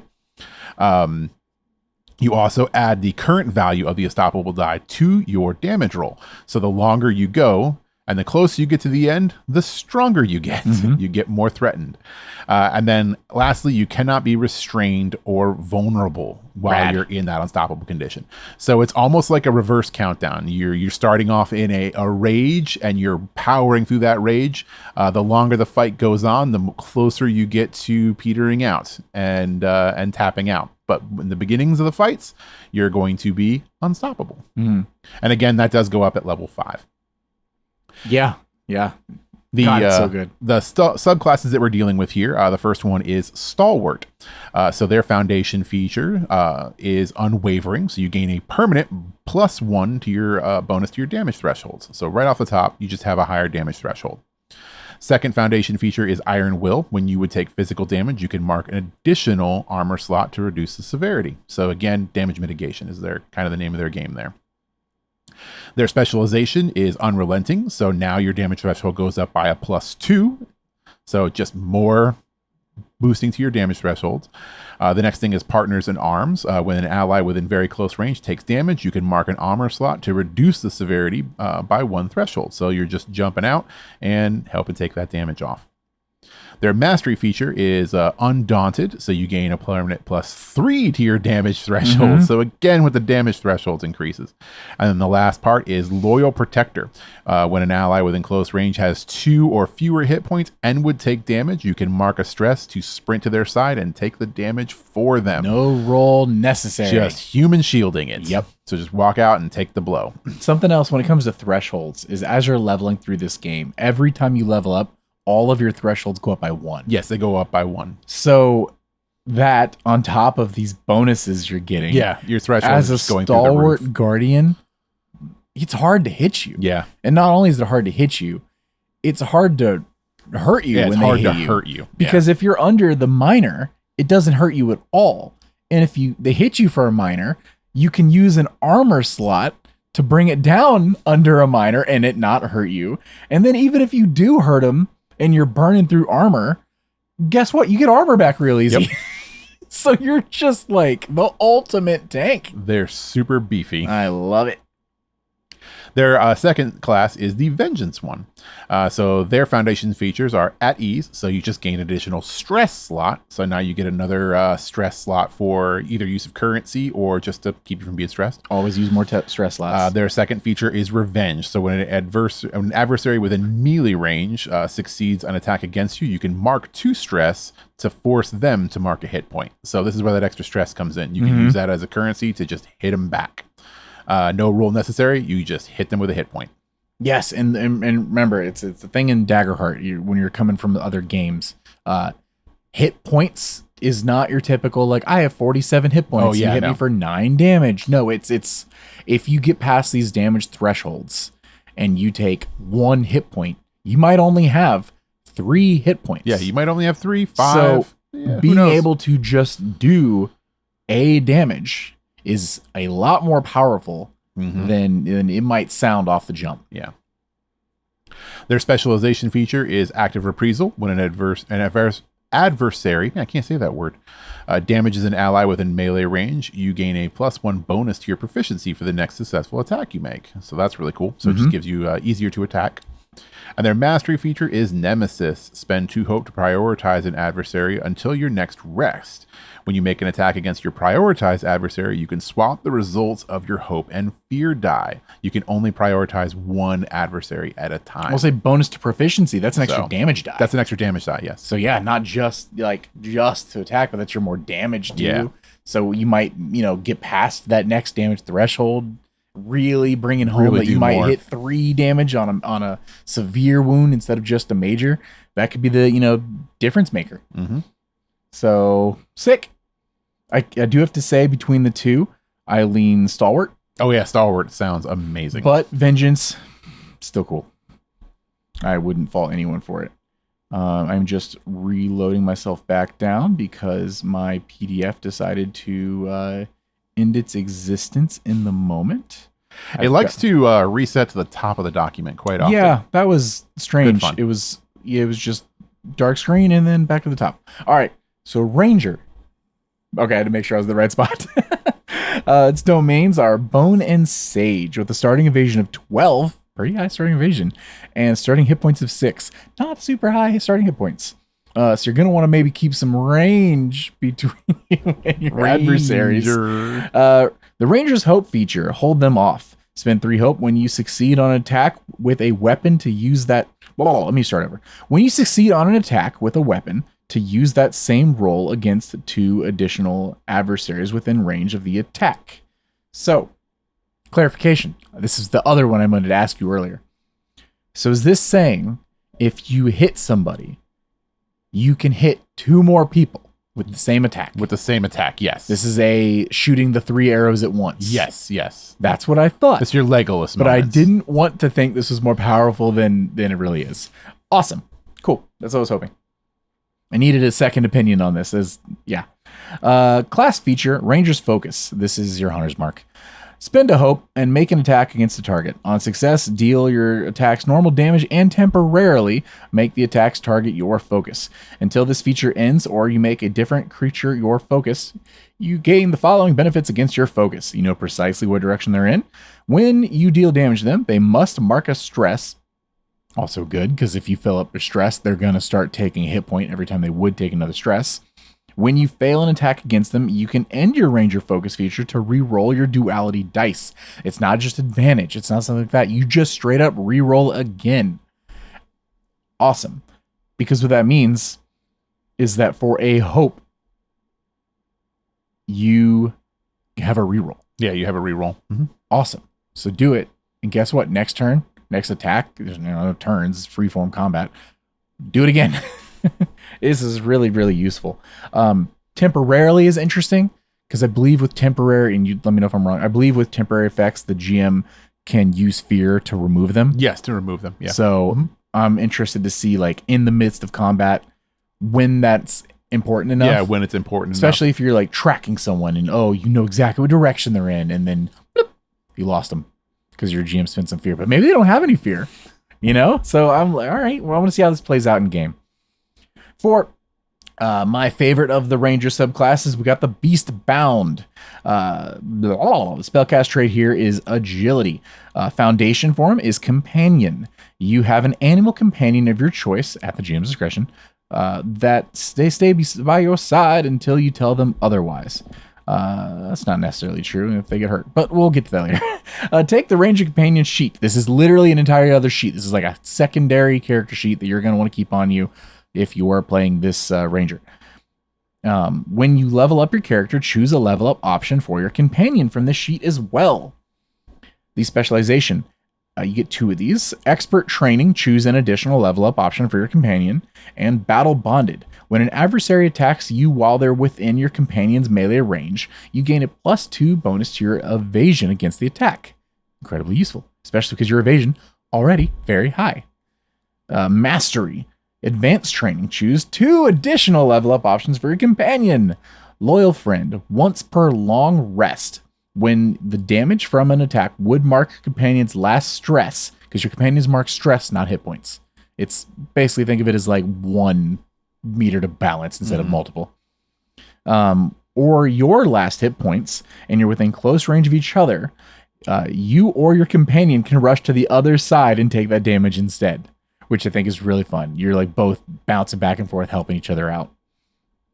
I'm going to skip down really quick to the companion, since we're talking about the companion, before I talk about the Wayfinder. The Ranger Companion, and maybe this is another deep dive episode sometime later or whatever. Maybe it's not.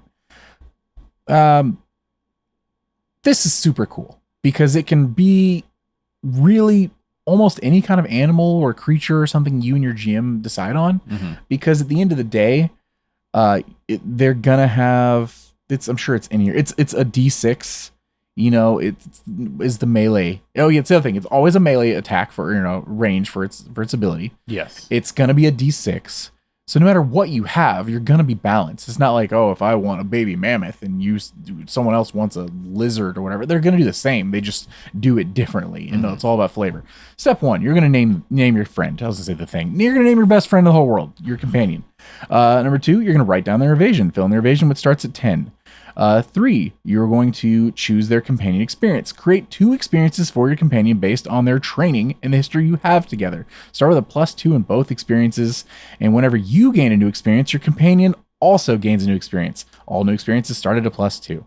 You really are balancing a second character. Yes. Yeah. Which I think is going to increase the bond between you, the player / PC, and this NPC / companion to such a cool degree that you don't always get in other tabletop games, because you have so much, I don't know the word I'm looking for. I'll think of it later and it'll hit me in the middle of the night. But you just so much work and time and care of that you're putting into this character is actually going to matter. Gosh, killing me. I can't remember the word I'm looking for. Step 4, you're going to choose their attack and record a damage die. Like I said, it's a D6 to start off with, and you're working with your GM to figure out what kind of attack it is and what it looks like. As far as using the companion, it's not like a 2-turn sort of thing. Basically, you would use a spellcast roll as your PC, as your character, to have the command the companion to have them do an action. You can spend a hope to add on an applicable companion experience on the roll, just like you would if you're using your own experience. And on an success with hope, if your next action builds on the companion's success, you get advantage on it. So if turn 1, so to speak, if there's turns, I go through and I have my fire-spitting lizard, salamander, run up and he shoots flames in the enemy's eye, and I roll and get 6 on a d6, etc. And then I immediately follow it up with, or on my next, someone else goes, and then the next thing I do is on the same guy, but he's kind of blinded a little bit because of the fire in his eye, and then I back up and I shoot him while he's distracted. I'm going to get advantage on it because what my companion just did. Taking damage as stress. Like I mentioned, your companion isn't also managing stress. They are health. They're managing just the stress bar. But if they run out of stress, they leave. They drop out of the scene. They hide. They flee. They do something similar to that. They remain unavailable until the start of your next long rest, where they will return with 1 stress cleared. Anytime you're in downtime, specifically, when you're doing a downtime move that clears a stress on yourself, your companion also clears the same amount of stress. So, Richard, specifically it says long rest, your companion comes back. Also says stress, your companion gets. If we do a fight and then we short rest and I clear a stress, does my companion also clear a stress and come back? Or are they gone until long rest? I believe they're gone until long rest. That's what I was thinking. Yes, yeah. So, and then if you don't clear stress on your long rest, they still come back, but they come back very weakened state. And I'll say, even in the short rest, it sounds like, let's say you do a short rest immediately after, and you do clear some stress. The long rest, the first thing doesn't say they come back with only 1 cleared. It's 1 stress cleared as like an additional. So if you cleared 2 and then this clears 1, they're going to come back with 3 stress cleared at long rest. So be careful with your companions when they start getting lower. Leveling up your companion. When your character levels up, choose 1 available option for your companion from the following list and mark it on the sheet. You've got a few things here. You've got I'm not going to go through everything, as like I said. This, basically you've got intelligent, light in the dark, creature comfort, armored, vicious, resilient, bonded, and aware. All of these are bonuses that let you flavor what kind of companion you have, whether it's giving them a permanent bonus to evasion or making it to where when they take damage, you can use your armor slots to make it to where they don't take the stress or reduce how much stress they take, things like that. But yeah, and then like I said, you have a whole separate character sheet for your companion. There's a little area where you can like draw them. Yeah, draw which a is picture. Also fun. So I've gone on a lot about this, whole the beast bound ranger with a companion. It's because I think it's awesome. I think this is my favorite version of this kind of ranger, just like, the druid in this game is my favorite druid. So they're really, chapter 1 of this book, they're killing it. Yeah. I'm very happy. And then we get to Wayfinder. Come on, it's not that bad. It's not that bad, but it's not that good. That's just because you're really enamored with Beastbound. Yes. So it makes it feel Yes. like Wayfinder is bad, but it's Precisely. not bad. Oh, it's not bad. It's not bad. It's not bad. It's just It's Beastbound fine. is very good. It's comparable to other systems rangers. All right. Agility is your spellcast trait. Foundation, Ruthless Predator. When you make a damage roll, you can mark a stress to gain +1 bonus to proficiency. Additionally, when you deal severe damage to an adversary, they must mark a stress. So you're going to increase your proficiency, roll another damage die, and if you get over that severe, now they're also taking a stress. You also get, as part of the Foundation, Path Forward. When you're traveling to a place you've previously visited, or you carry an object that has been at the location before, you can identify the shortest, most direct path to the destination. Cool for, ruining your GM's travel plans and just fun travel. Yeah, it's especially because a lot of times your GM's gonna, especially if you're playing Wayfinder, they're probably actually planning on you to use this. And if you don't, they're like, crap, now I gotta figure out how they get there. Specialization feature, Elusive Predator. When your focus makes an attack against you, you gain a +2 bonus to your evasion against the attack. Mastery feature, Apex Predator. Before you make an attack roll against your focus, you can spend a hope. On a successful attack, you remove a fear from the GM's fear pool. That's cool. You're literally taking away your GM's weapons against you. Yep, taking away their currency. I like that. That's it. This is what Wayfinder gets. This is it. This is it. It doubles down on the focus ability a little bit. And then another thing makes it to where if you spend a hope, you can potentially take away a fear. And not that that's bad, because it's not. Not that focusing on the focus is bad, because it's not. It's just not nearly as interesting as the Beastbound. That's because you really like Beastbound. Yeah, it's awesome. Do you not really like Beastbound? But I think Wayfinder has its place. I do like it. All right, if you were playing a ranger right now. A Wayfinder. I bet you would. 100%. I bet you would. 100%. I would rip this page out of the book if it wasn't attached to the other. No. All right, what do you got? Rogue is the next one on the list. The Rouge. You got the good one. Domains of Midnight and Grace, starting evasion of 12, starting hit points of 6. Evasion is so high. Such a high evasion. Their hope feature is you gain a +2 bonus to your evasion until the next time you attack. It's even higher now. An attack succeeds against you. Otherwise, this bonus lasts until your next rest. So basically, you get Rogue's Dodge, so it increases your dodge. Just use it until you get, and then if you can, use it again later.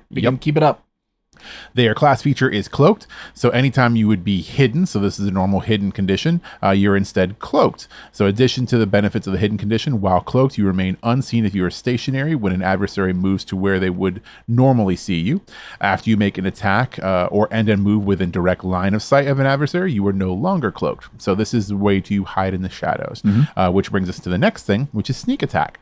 When you succeed on an attack while cloaked, or while an ally is within melee range of your target, add a number of d6s equal to your tier to the damage roll. So this goes back to the tier system that the Druids used. So tier 1 is 1, tier 2 is 2 through 4, tier 3 is 5 through 7, and tier 4 is 8 through 10. I like that the tiers are consistent. So the tiers are very consistent throughout. So this is basically your sneak attack that you would get. Yep. Your two subclasses. The first one is the Nightwalker. Their spellcasting trait is Finesse, and their foundation feature is Shadow Stepper. This one is super cool. So basically, you can move from shadow to shadow. So when you move into an area of darkness or shadow cast by a creature or an object, you can mark a stress to disappear from where you are and reappear inside of another shadow within far range. And when you do this, you gain that cloaked condition that we talked about earlier. So just stepping into shadows. Their specialization feature is Dark Cloud. So you make a spellcast roll of 15. On a success, you create a temporary dark cloud that covers the area within close range. Anyone in this cloud cannot see out of it, and anyone outside of it cannot see in it. You are considered to be cloaked while you are in here, and from whoever the cloud blocks line of sight to. You also get adrenaline. So while you're vulnerable, you add your level to your damage rolls. So that's really cool. So if you're ever put in a bad situation, it just increases your damage. And then your mastery, you have fleeting shadow. So you gain a +1 permanent bonus to your evasion. So that takes you up to a 13. Keep it going. And you can also use your Shadow Stepper feature to move within shadows from a very far range. So it allows you to just travel even further while you're in the shadows. And it's mastery, so who knows at this point in the game where your evasion is. Yes, yeah.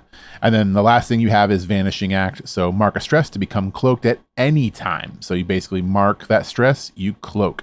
When cloaked from this feature, you automatically automatically clear the restrained condition if you have it, and you remain cloaked in this way until you roll with fear or until your next rest. Mm-hmm.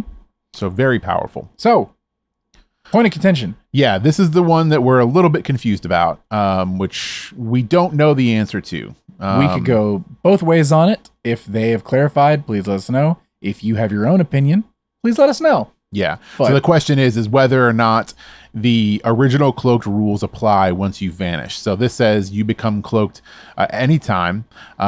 So basically this says that you remain cloaked in this way until you roll with fear or until your next rest. Whereas the old cloaked, when you make an attack, you drop out immediately. Make an attack or when end. you end a move within line of sight of an adversary, you are no longer cloaked. Right. So the question is does this supersede those rules? Yes. Is the words "you remain cloaked in this way"? Is that doing a lot of heavy lifting? Yeah. And like you said, superseding those rules, or does it default back to the other? So yeah, we need to do some clarification on that. We're not 100% sure yet. Sure on that ruling just yet. We could go either way, and I wouldn't be upset either way. Yeah. The next one we have is Syndicate, which is my personal favorite. So this subclass, spellcasting trait, is Finesse. The foundation feature is Well Connected. When you arrive in a prominent town or environment, you know somebody who calls this place home. You give them a name, note how you think they would be useful, and choose one fact from the following list. So they either owe you a favor, but they'll be hard to find.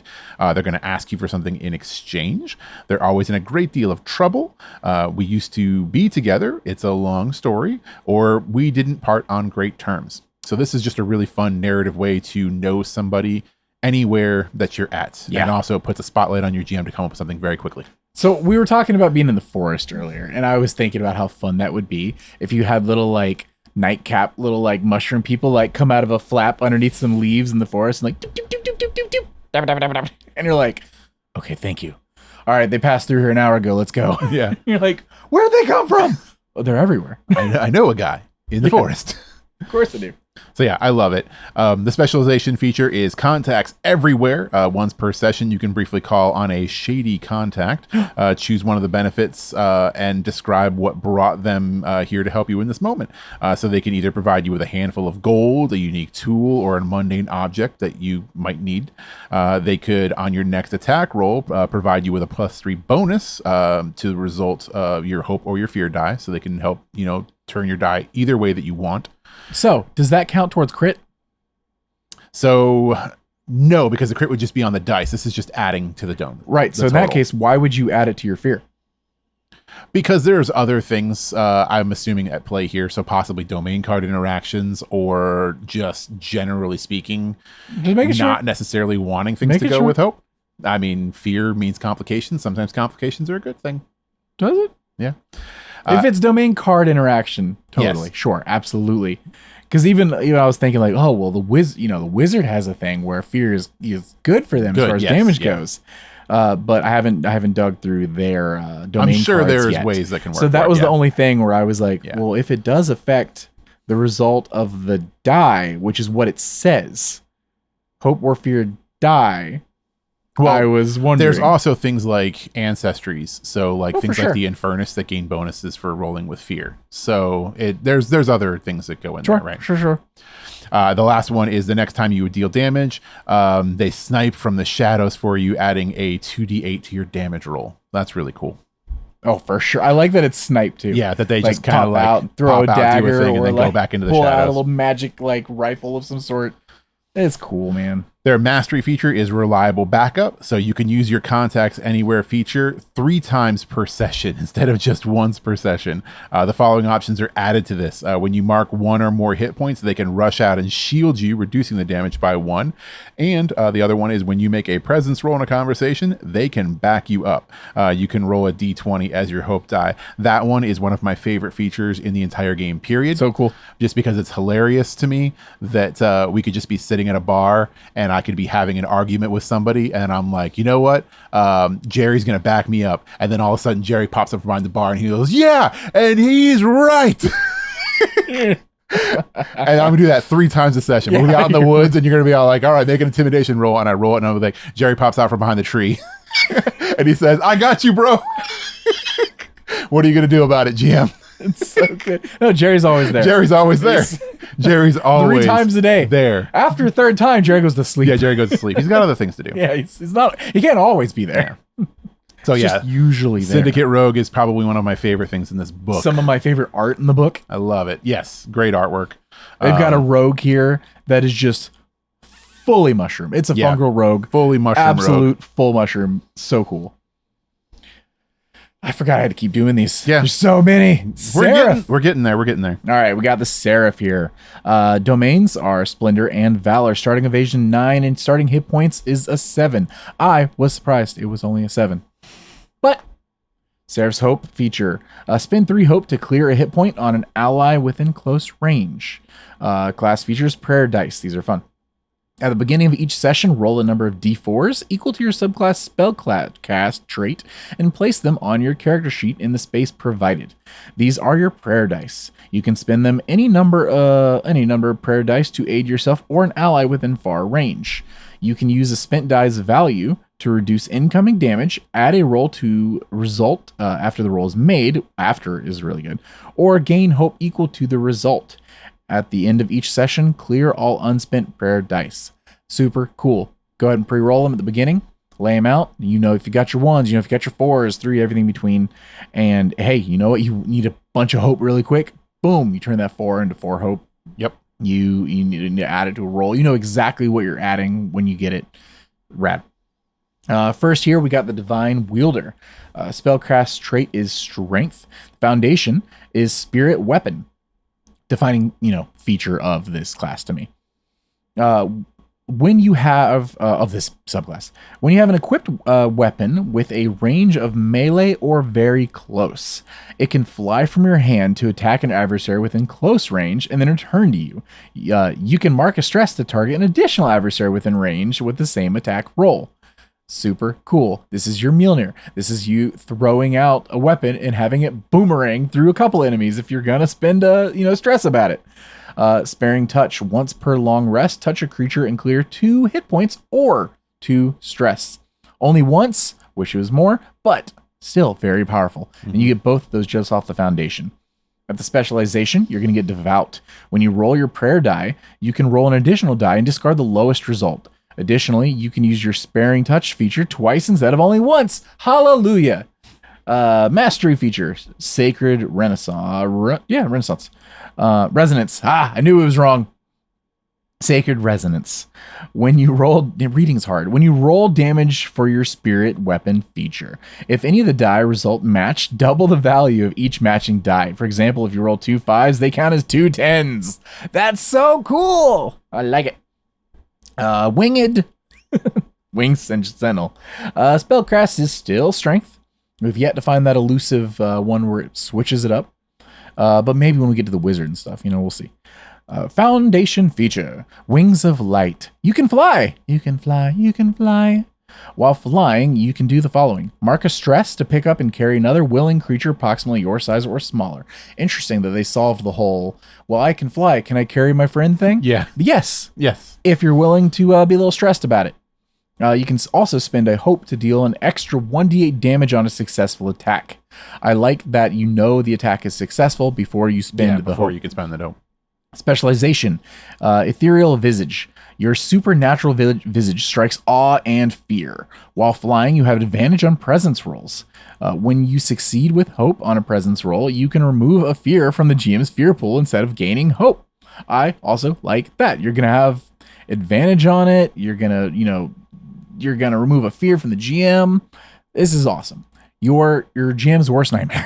When you're taking away their currency, because that's now you're removing their ability to just jump into combat. You're removing their ability to spotlight more adversaries. You really are like taking the fight straight to them, because removing from the GM side, like flip over the screen. If you take away a fear token from me, you are potentially just entirely removing the attack. Yes. That may have downed one of your allies. Yeah. You've just taken that. So it's very powerful. Don't underestimate that ability. Mastery features, you get 2 here. You get Ascendant, gain a permanent +4 to your severe damage threshold, sick, and Power of the Gods. While flying, you deal an extra 1d12 damage instead of 1d8 from your Wings of Light feature. So that is your Seraph. Cool. The next thing we have is Sorcerer. Woo. So their domains are Arcane and Midnight, starting evasion of 10, hit points 6. Their hope feature is you get to re-roll any number of your damage dice on attacks that deal magic damage. So that's cool. You just get to re-roll your damage dice. Yes. Class features, Arcane Sense. You can sense the presence of magical people and objects within close range. Love that. Do you think it's worth it? What? Arcane Sense? Volatile magic. Oh, yes. Yeah, I you think hope to volatile magic is- re-roll your damage dice? Yes. Okay. Yeah, because if you roll just nothing but ones. I guess it is something that scales. Yeah, it because scales. the more powerful The more you are, and the powerful more you get. die you're rolling, the more Yes. important this is. Yeah, and if you really just need to do a little bit to make sure that you get that next threshold up, Yeah. absolutely, is it Sure. worth 3 hope? No, you're right. Yeah, but yeah, Arcane Sense is really cool. I like being able to just You just innately sense magic Yes. around you. Super fun. You don't got to cast something for it. Spend 10 minutes. Yeah. Yep. The next one is Minor Illusion. Make a spellcast roll of 10. On a success, you create a minor visual illusion no larger than yourself within close range. This illusion is convincing to anyone within close range or farther. So just a fun little illusionary magic. The next one is Channel Raw Power. Once per long rest, you can place a domain card from your loadout into your vault and choose to either gain hope equal to the level of this card or enhance a spell that deals damage, gaining a bonus to your damage roll equal to twice the level of the card. So this is basically turning your domain cards into magical focus. You're eating one of the cards in your Eating hand, your cards. turning it into power. Yep. Now, their subclasses, the first one is of elemental origin, spellcasting trait Instinct. Your foundation feature is Elementalist. You choose one of the following elements at character creation, so air, earth, fire, lightning, or water. Yes, you can sticking with shape. this. Yeah, you can stick them with this. You can shape this element into harmless effects. So you can just do, like normal, just magical harmless effects, like making it rain a little bit, moving earth around, or whatever it may be. You can also spend a hope to describe how you control this element and what kind of action you're about to make to either give you a +2 bonus to a roll or a +3 bonus to a roll's damage. So think of it like if you're controlling air and you want to try and maneuver a ship and you're using the air to maneuver wind to move the sails on the ship, you get a +2 bonus for that. Yep. Something simple like that. There's a bunch of different stuff that you can use this for. And honestly, you could, ship's a really good example, right? Because we've got our air, earth, fire, lightning, water. Yeah. Earth, you're pushing the ground up, and it's actually kind of like moving creates a wave that pushes the ship aside. Fire, you're increasing the heat in the engines, gives them just enough speed to move out of the way. Water, you're literally just pushing the water. Pushing the water. Either way, you're able to move the ship, and it's elemental experience is almost. Your specialization feature is natural evasion. You can call forth the element to protect you. When you make an attack roll, when an attack roll made against you succeeds, you can mark a stress to describe how you use your element to defend yourself. When you do, you roll a d6 and add that result to your evasion. So this is really cool, being able to throw up a rock wall to block an attack, basically. I like that what it was. Yeah. It's not until it succeeds. Yes, so you know until it whether succeeds, you've got what the odds are. What the odds are of you being able to do something. Their mastery feature is Transcendence. Once per long rest, you can transform into a physical manifestation of your element. When you do so, you describe your transformation and choose the following benefits until your next long rest. That could be a +4 bonus to your severe threshold, a +1 bonus to your character trait of your choice, a +1 bonus to your proficiency, or a +2 bonus to your evasion. So super cool. Absolutely. The secondary is the Primal Origin. And this one's spellcasting trait is Instinct. Their magical foundation feature is Manipulate Magic. Your Primal Origin allows you to modify the essence of magic itself. You can cast a spell or make an attack using a weapon that deals magical damage. You can mark a stress to do one of the following. So you can extend the spell's attack range or reach by 1 range. So you can just make it a longer spell. Yeah. You can gain a +2 bonus to the action's roll. So the attack roll itself. That's cool. You can double the damage dice of your choice. So that's even better. Or you can hit an additional target within range. So a lot of cool options there. The specialization is Enchanted Aid. You can enhance the magic of others with your essence. When you help an ally with a spellcast roll, you can add a D8 advantage die. Once per long rest, after an ally has made a spellcasting roll with your help, you can swap the results of the duality dice. So turn a fear into a hope, or vice versa if you wanted to. Their mastery feature is Arcane Charge. You can gather magical energy to enhance your capabilities. When you take magic damage, you become charged. Alternatively, you can spend 2 hope to become charged without having to take that damage. When you successfully make an attack that deals magical damage while charged, you can clear your charge to gain a plus 10 damage to the bonus roll, or a plus 3 bonus to the difficulty of a reaction roll the spell causes your target to make. And then you stop being charged. This one's amazing. Oh, yeah. Just the ability to charge yourself up with magic and then release that out to do massive damage or gain a bonus. Yeah. That's just super fun. And you're just going to fluctuate between being charged and not charged. Going back and forth and managing that. Like it. Warrior, Domains Blood and Bone, starting evasion 11 and starting hit points is a 6. Your hope feature is you spend your 3 hope and you gain +1 to your attack rolls until your next rest. This is another one we discussed earlier because, sounds like you just, every time you spend your 3 hope, you're just stacking on a +1 to your attack rolls until next rest. Short rest or long rest. Either way, if you got the hope to burn, then this is what you want to burn it on. Keep beefing up. Yeah. Keep going. The class features, you got an attack of opportunity. Ha! Bet you all out there didn't realize this was going to be an exclusive feature to a class, but it is.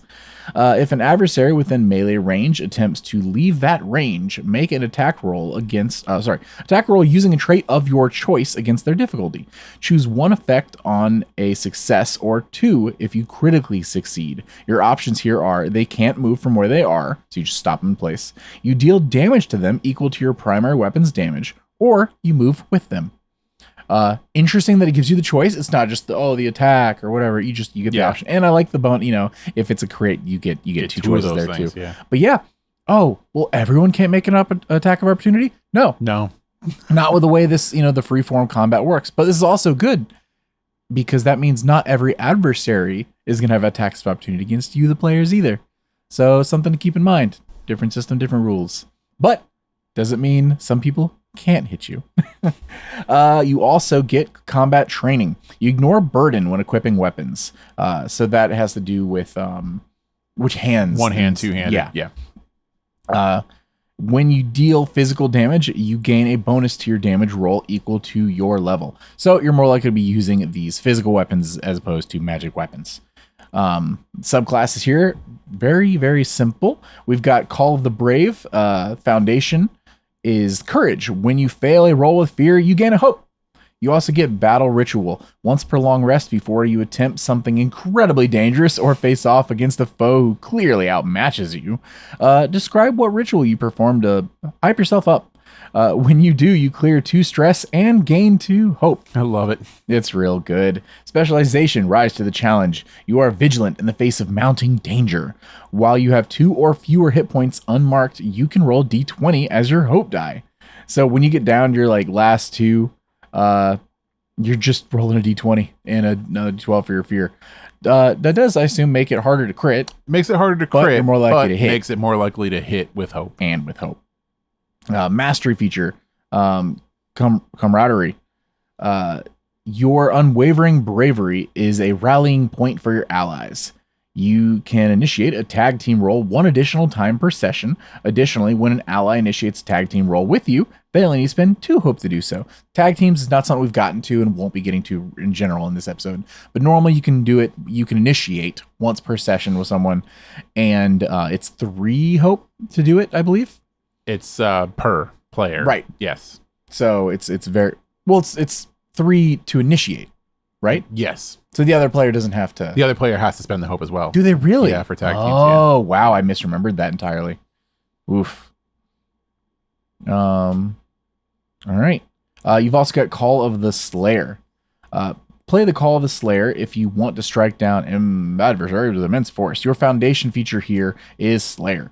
You gain a pool of dice called the Slayer dice. On a roll with hope, you can place a d6 on this card instead of gaining a hope. So you're just choosing, hey, I don't want to get the hope. I'm going to get this D6. And you're going to be adding up all these D6s on this card. You add the dice to your dice pool. You can store a number of Slayer dice equal to your proficiency. When you make an attack roll or damage roll, you can spend any number of these Slayer dice, rolling them and adding the result to the roll. So it's roll to hit, it's damage, you pick. At the end of each session, you clear any unspent Slayer dice, and you gain a hope per die cleared. So you don't get the hope immediately, you get the Slayer dice, but then at the end of the session, if there's any left, then you get the hope anyway. I like that. You eat it. Give me the hope.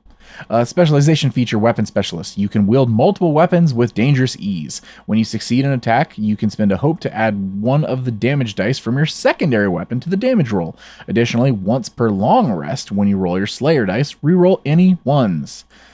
Mastery, you get the Martial Preparation. You're an inspirational warrior to all who travel with you. Your party gains access to the Martial Preparation downtime move. To use this move during a rest, describe how you instruct and train with the party.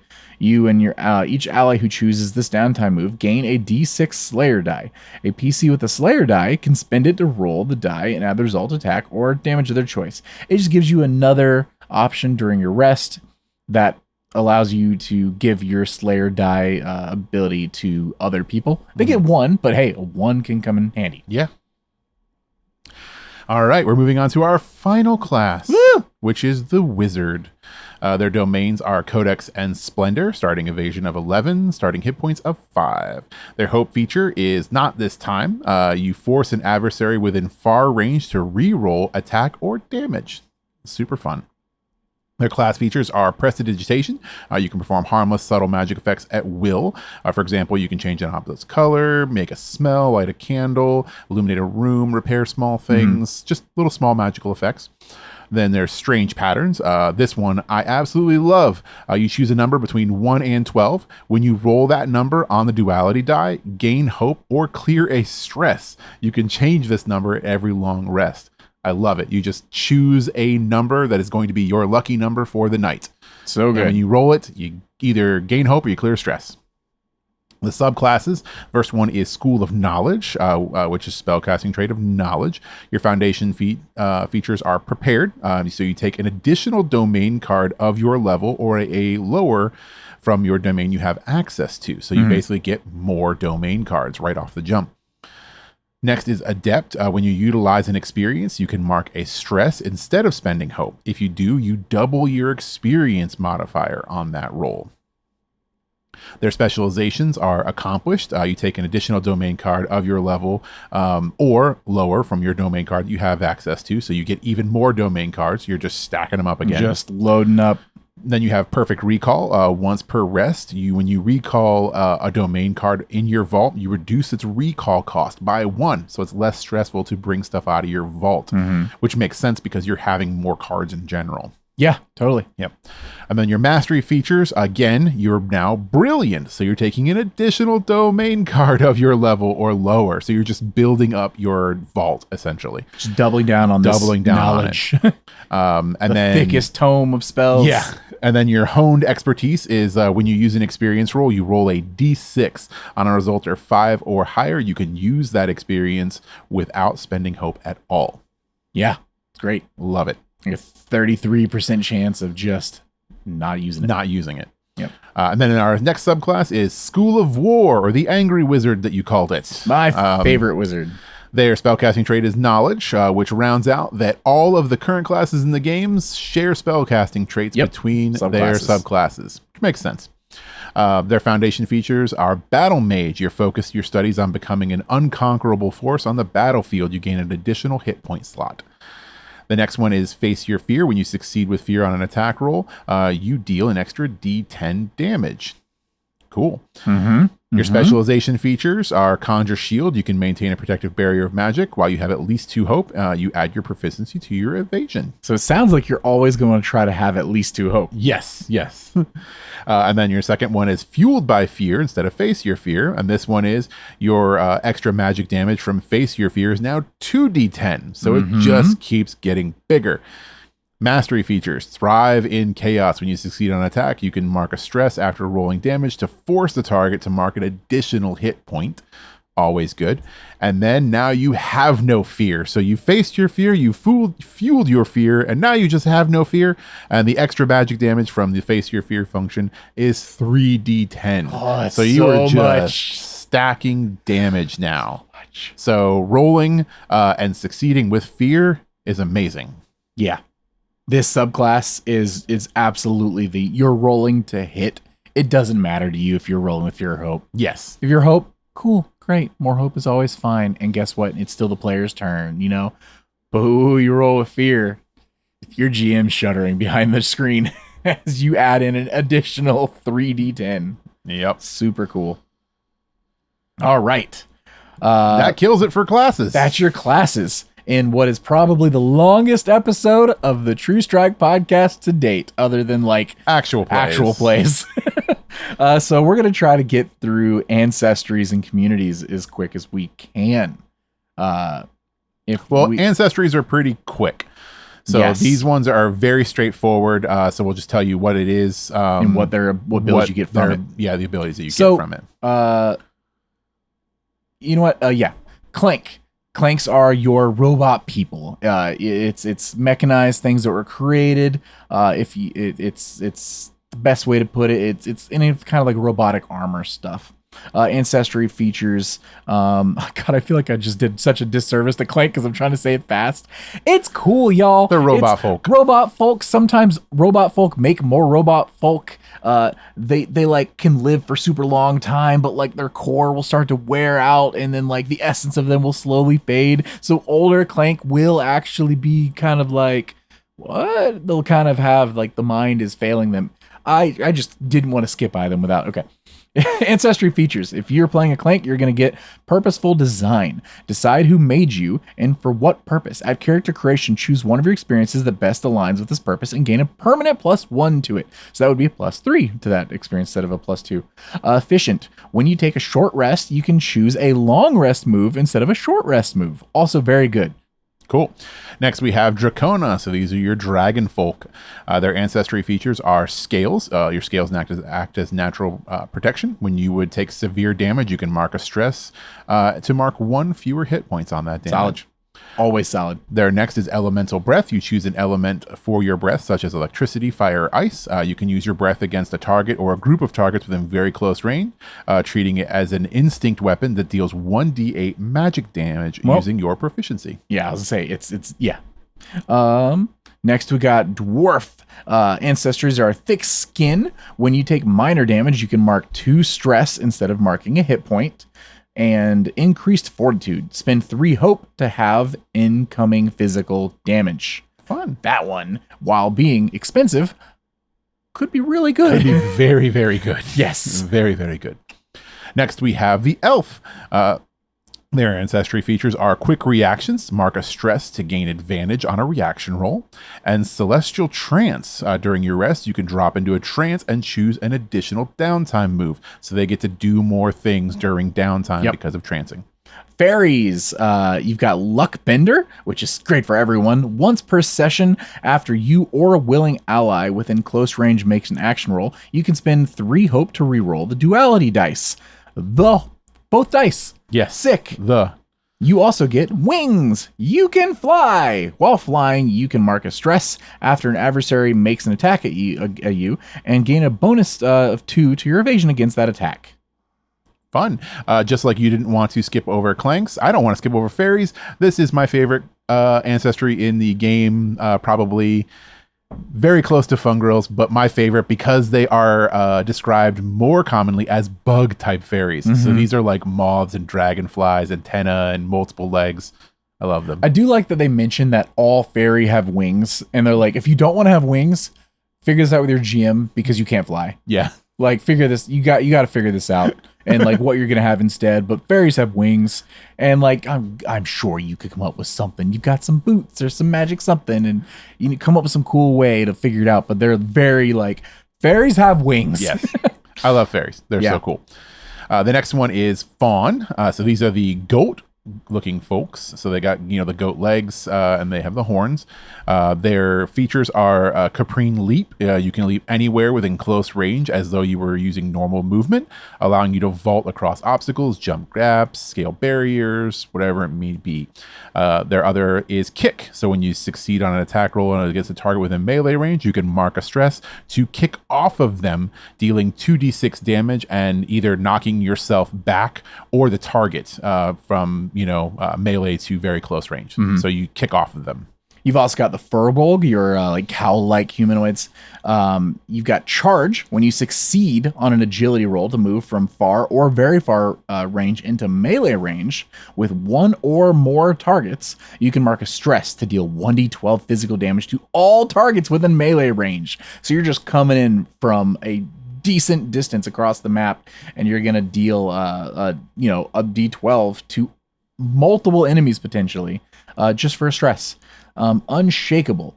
When you would mark a stress, roll a d6.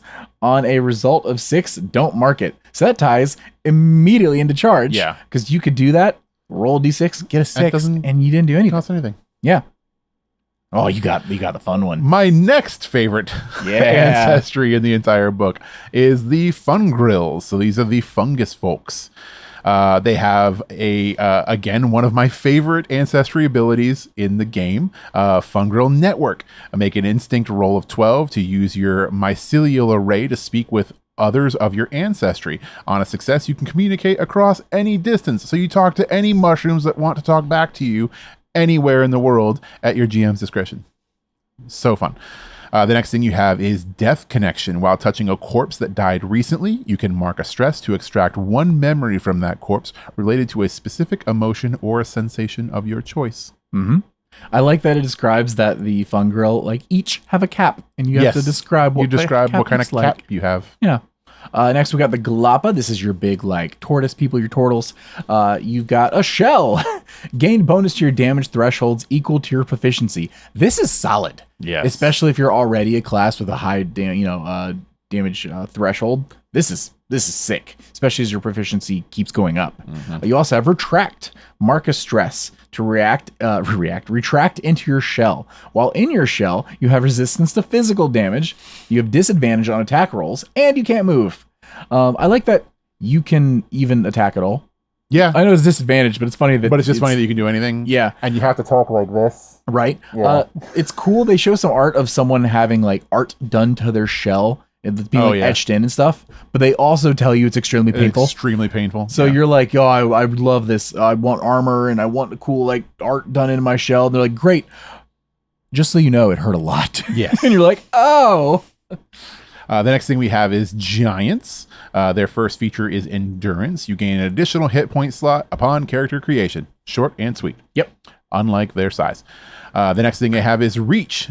Treat any weapon, ability, spell, or other feature that has a melee range as though it has a very close range instead. These are both so solid. So solid. For so simple. Yep. Not a ton of role play. Lots of utility. Lots of utility. Also, speaking of role play, I like that they're born with no eyes. Yeah. And then eventually can grow up from 1 to 3 eyes. 1 to 3 eyes, yeah. It's super cool. Goblins, which, yes, are base ancestors you can have in this game, which is cool. You get sure-footed. You ignore disadvantage on agility rolls. You also get danger sense once per rest. Mark a stress to force an adversary to reroll an attack against you or an ally within very close range. Next, you have Halflings. Their first is Luckbringer. At the start of each session, everyone in your party gains a hope. Ooh, yeah. Then you have Internal Compass. When you roll a 1 on your hope die, you can re-roll it. Love it. Human. You get high stamina. Gain an additional stress slot at character creation. And adaptability. When you fail a roll that utilized one of your experiences, you can mark a stress to reroll. So, hey, while not incredibly unique, humans push on. Yeah. Humans like persevere. Next, we have Infernus. Mm-hmm. These are the demon folk. They kind of look like tieflings. Fearless. When you roll with fear, you mark 2 stress to change it to a roll with hope instead. They look like the old gods. So you don't have to roll with fear. You just stress and make it hope. And then you also get Dread Visage. You have advantage on rolls to intimidate a hostile creature. Fun. You have the Katari. This is your catfolk. I like that the art for this in color is very much like it's a person and they've got cat-like features, and then all of the other art is just cats. Yes. And one of them at like the top right is just a cat. It is just a cat. It's just like with I have a that cat. collar. Is it work? He's wearing a shirt. All right, you get feline instincts. When you make an agility roll, you can spend 2 hope to re-roll your hope die. And you also get retracting claws. Make an agility roll to scratch a target within melee range. On success, they become temporarily vulnerable. That one, extremely useful. Yeah, very fun. Next, we have orcs. Their features are sturdy. When you have 1 hit point remaining, attacks against you have disadvantage. Extremely useful. Very, very Always. useful. Yeah. The next one is tusks. When you succeed on an attack roll on target within melee range, you can spend a hope and gore that target with your tusks, dealing an extra 1d6 damage. Ribbit. Probably a lot of people's favorite ancestry, because you're just a little guy. Little frog guy. You get amphibious. You can breathe and move naturally underwater. You also get a long tongue and figure out what that tongue do. This feature and character is on page 69. That was on purpose, according to Spencer Stark. Because, guess what? The tongue is a finesse weapon.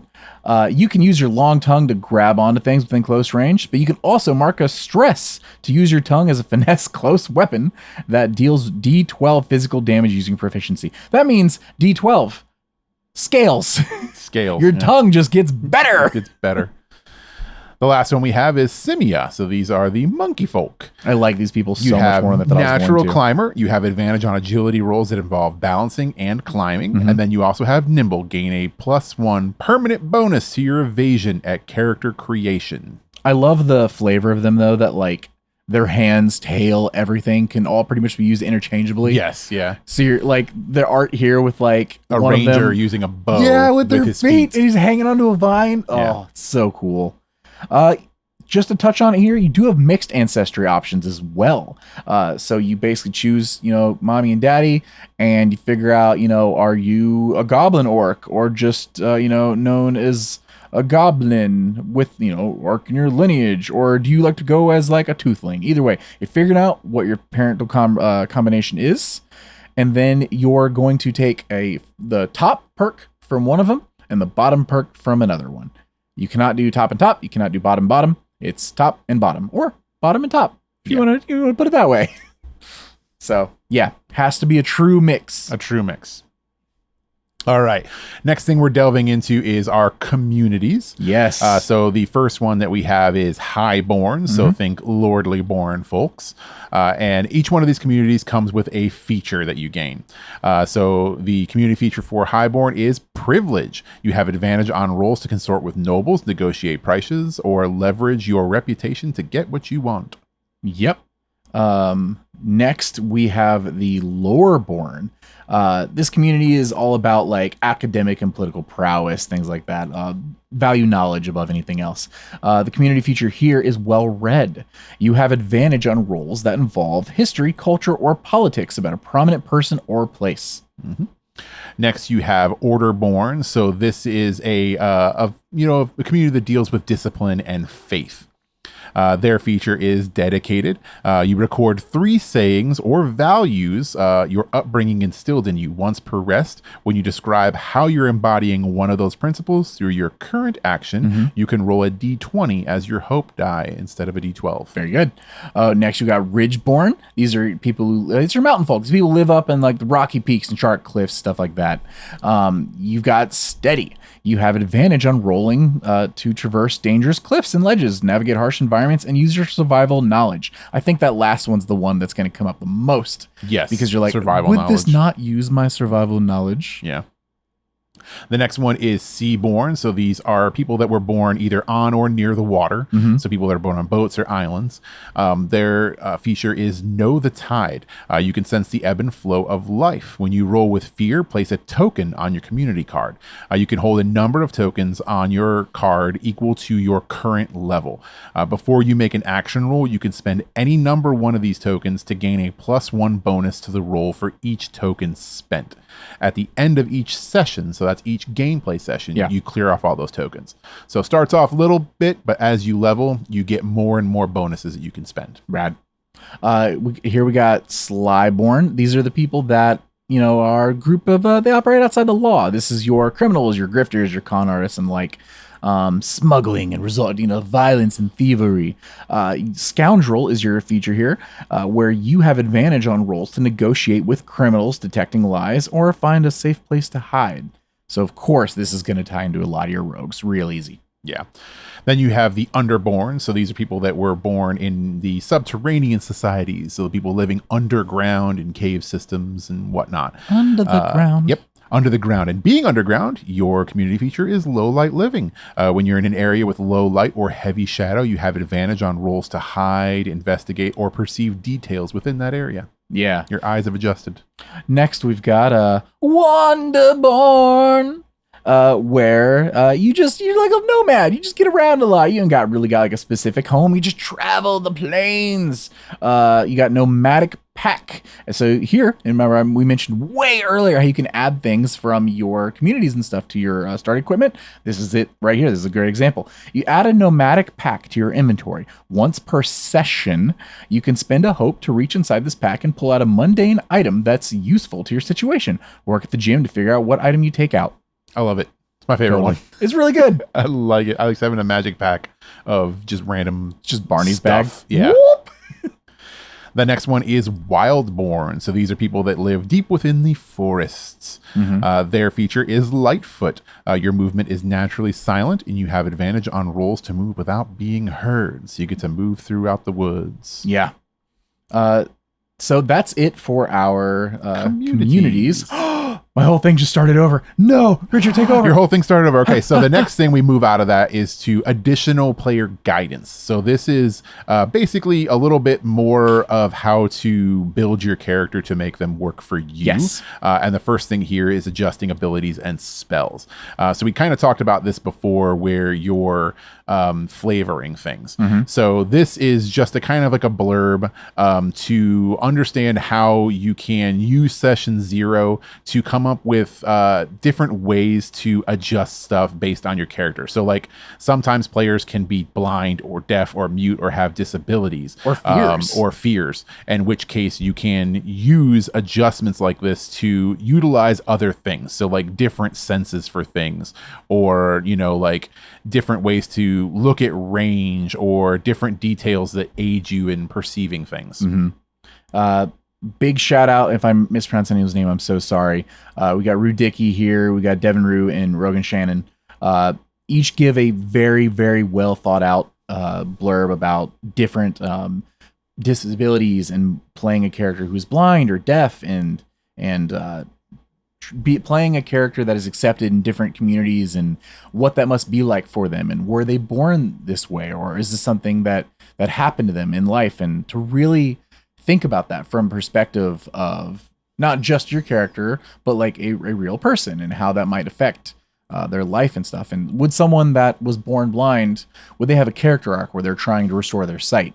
Because why restore something that was never there? That was never there to begin with. Maybe they do. Maybe they yearn for something to know what it's like, but maybe they don't. Maybe they embrace what's unique about them, and to really figure that out, internally with your friends and your GM, and build a story based around this. Like, don't go out of your way to just try to like, I'm gonna play this character how I want to play this character, everything else. I don't know. They did a really good job about it. There's a lot in here that talks about how to do this respectfully too. Yes. Because it's not just like you're trying to fill in with tropes and disrespecting people of specific classes that may have disabilities. And even it's interesting because it goes into a lot of details. Rue Dickey's part of this article specifically talks about things like invisible disabilities, mm-hmm. like chronic illnesses and like pains and stuff like that you don't see necessarily on the outside, and how you can play those things in your characters in a respectful manner. Yes. That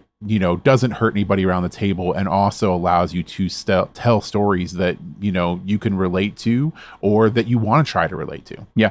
Yeah. So this whole section, like you said, from these three, people in the community that helped write this. Yeah. Don't work for, I was going to say Wizard of the Coast. Sorry. Yeah. Darrington Press. Like, this isn't like staff on hand. They reached out. This is a reach out that prominent they did. figures. Yeah, it's interesting. You sent me home with the book the first night that you had it because you didn't have time to read it. Yeah. So you're like, take the book home and read it. Because we recorded that episode, and I was like, I got to get this online. Yeah. You read. You were editing. I was reading. The very first picture that I sent you was a picture of this page by Rulebook. And I was all like, oh my God, this is amazing. Look at this. Yeah. Because it was so great to have something like this in here, which is not something that you see in any books. Yeah. Also, hi. Stuff like this. Rue, if you're watching this, hi, Rue. I hope everything's fine at Paizo. Yeah. So yeah, it was great. I love the inclusion of this, and it really puts a perspective on playing characters with disabilities. Yes, very well thought out. I'm really glad they include it. And that is a perfect button to end up our chapter 1 overview. So hi everyone. If you're still here, 2 hours later. Yeah. Be sure to let us know your thoughts, opinions, if you have any questions, or your thoughts on like the rogue, question we had as far as the cloaked ability and things, and just what you think of Richard's tiny daggers. And one big thing that I wanted to bring up in this before we forget to, which I will. If you're listening to this and you also have the book, some of the things that we have read today and explained to you today are not the same in the book, because the day that the book got dropped, we also got an errata to said book. They put out so many things. Yes, but that errata is in the PDF. So if you're reading the PDF, the errata is already taken into account there. If you're on Demiplane. Yeah, if you're on Demiplane, PDF. It's already there. Yeah. But if you have a physical book in front of you and something we say is different, it's probably because the errata has hit it. So just keep that in mind if you have the book and you're reading along, or you're looking at something, or you remember reading something and it doesn't line up with what we said. Yeah. So check your errata. I'm going to try my best to remember to link all these things. Yeah. So we got the dagger. We got the dagger. We got the void. We got the errata. Yes. Is there anything else? No. I hope not. Let me know in the comments if I forgot to link something, and I'll link it too. But yeah, everyone, thanks for hanging out with us. This is our chapter 1 overview. Like we said, each week for the next few weeks, we're going to be dropping one of these for each of the chapters going forward. We'll see if they're all this long. I don't know if they will be. No, some of them are not going to be that long. This is the densest. This was the densest because there's a lot of stuff in the classes. There was a lot of classes. This feels like it's going to be foreshadowing or something. Like, it's fine. 5-hour episode. It's talking about frameworks. But we'll see. Just do the increase on speed when you listen to it. Like, I don't talk fast enough already. I say that. I talk like 2 seconds an hour or something. I don't know. I'm making words up now. It's been a long time, and it's been a long day for us. But thank you for sticking with us, even if you enjoyed this in chunks, and I don't blame you if that was the case. If you're on Apple Podcasts, Spotify, iHeartRadio, wherever you find this place in those audio places, 5 stars is super cool and appreciated. If you're on YouTube, what's up? You can see our faces. Hey, if you don't mind hitting smashing that like button and hitting subscribe or whatever. Hey, Damien, Cosmo, thanks for watching. Lantern's lit, positive affirmations, do that for us. And specifically that, not batteries. Until next time, I've been Tyler. And I've been Richard. And we've been True Strike. See you, everyone. Bye. Hey, Adventures. Thanks again for joining us today. Please be sure to give us a follow on your favorite podcasting platforms and YouTube. If there's any questions you'd like to write into the show, you can hit us up on Threads, Blue Sky, or Instagram. New episodes released every Tuesday at 2 p.m. Eastern. Thank you for listening to True Strike.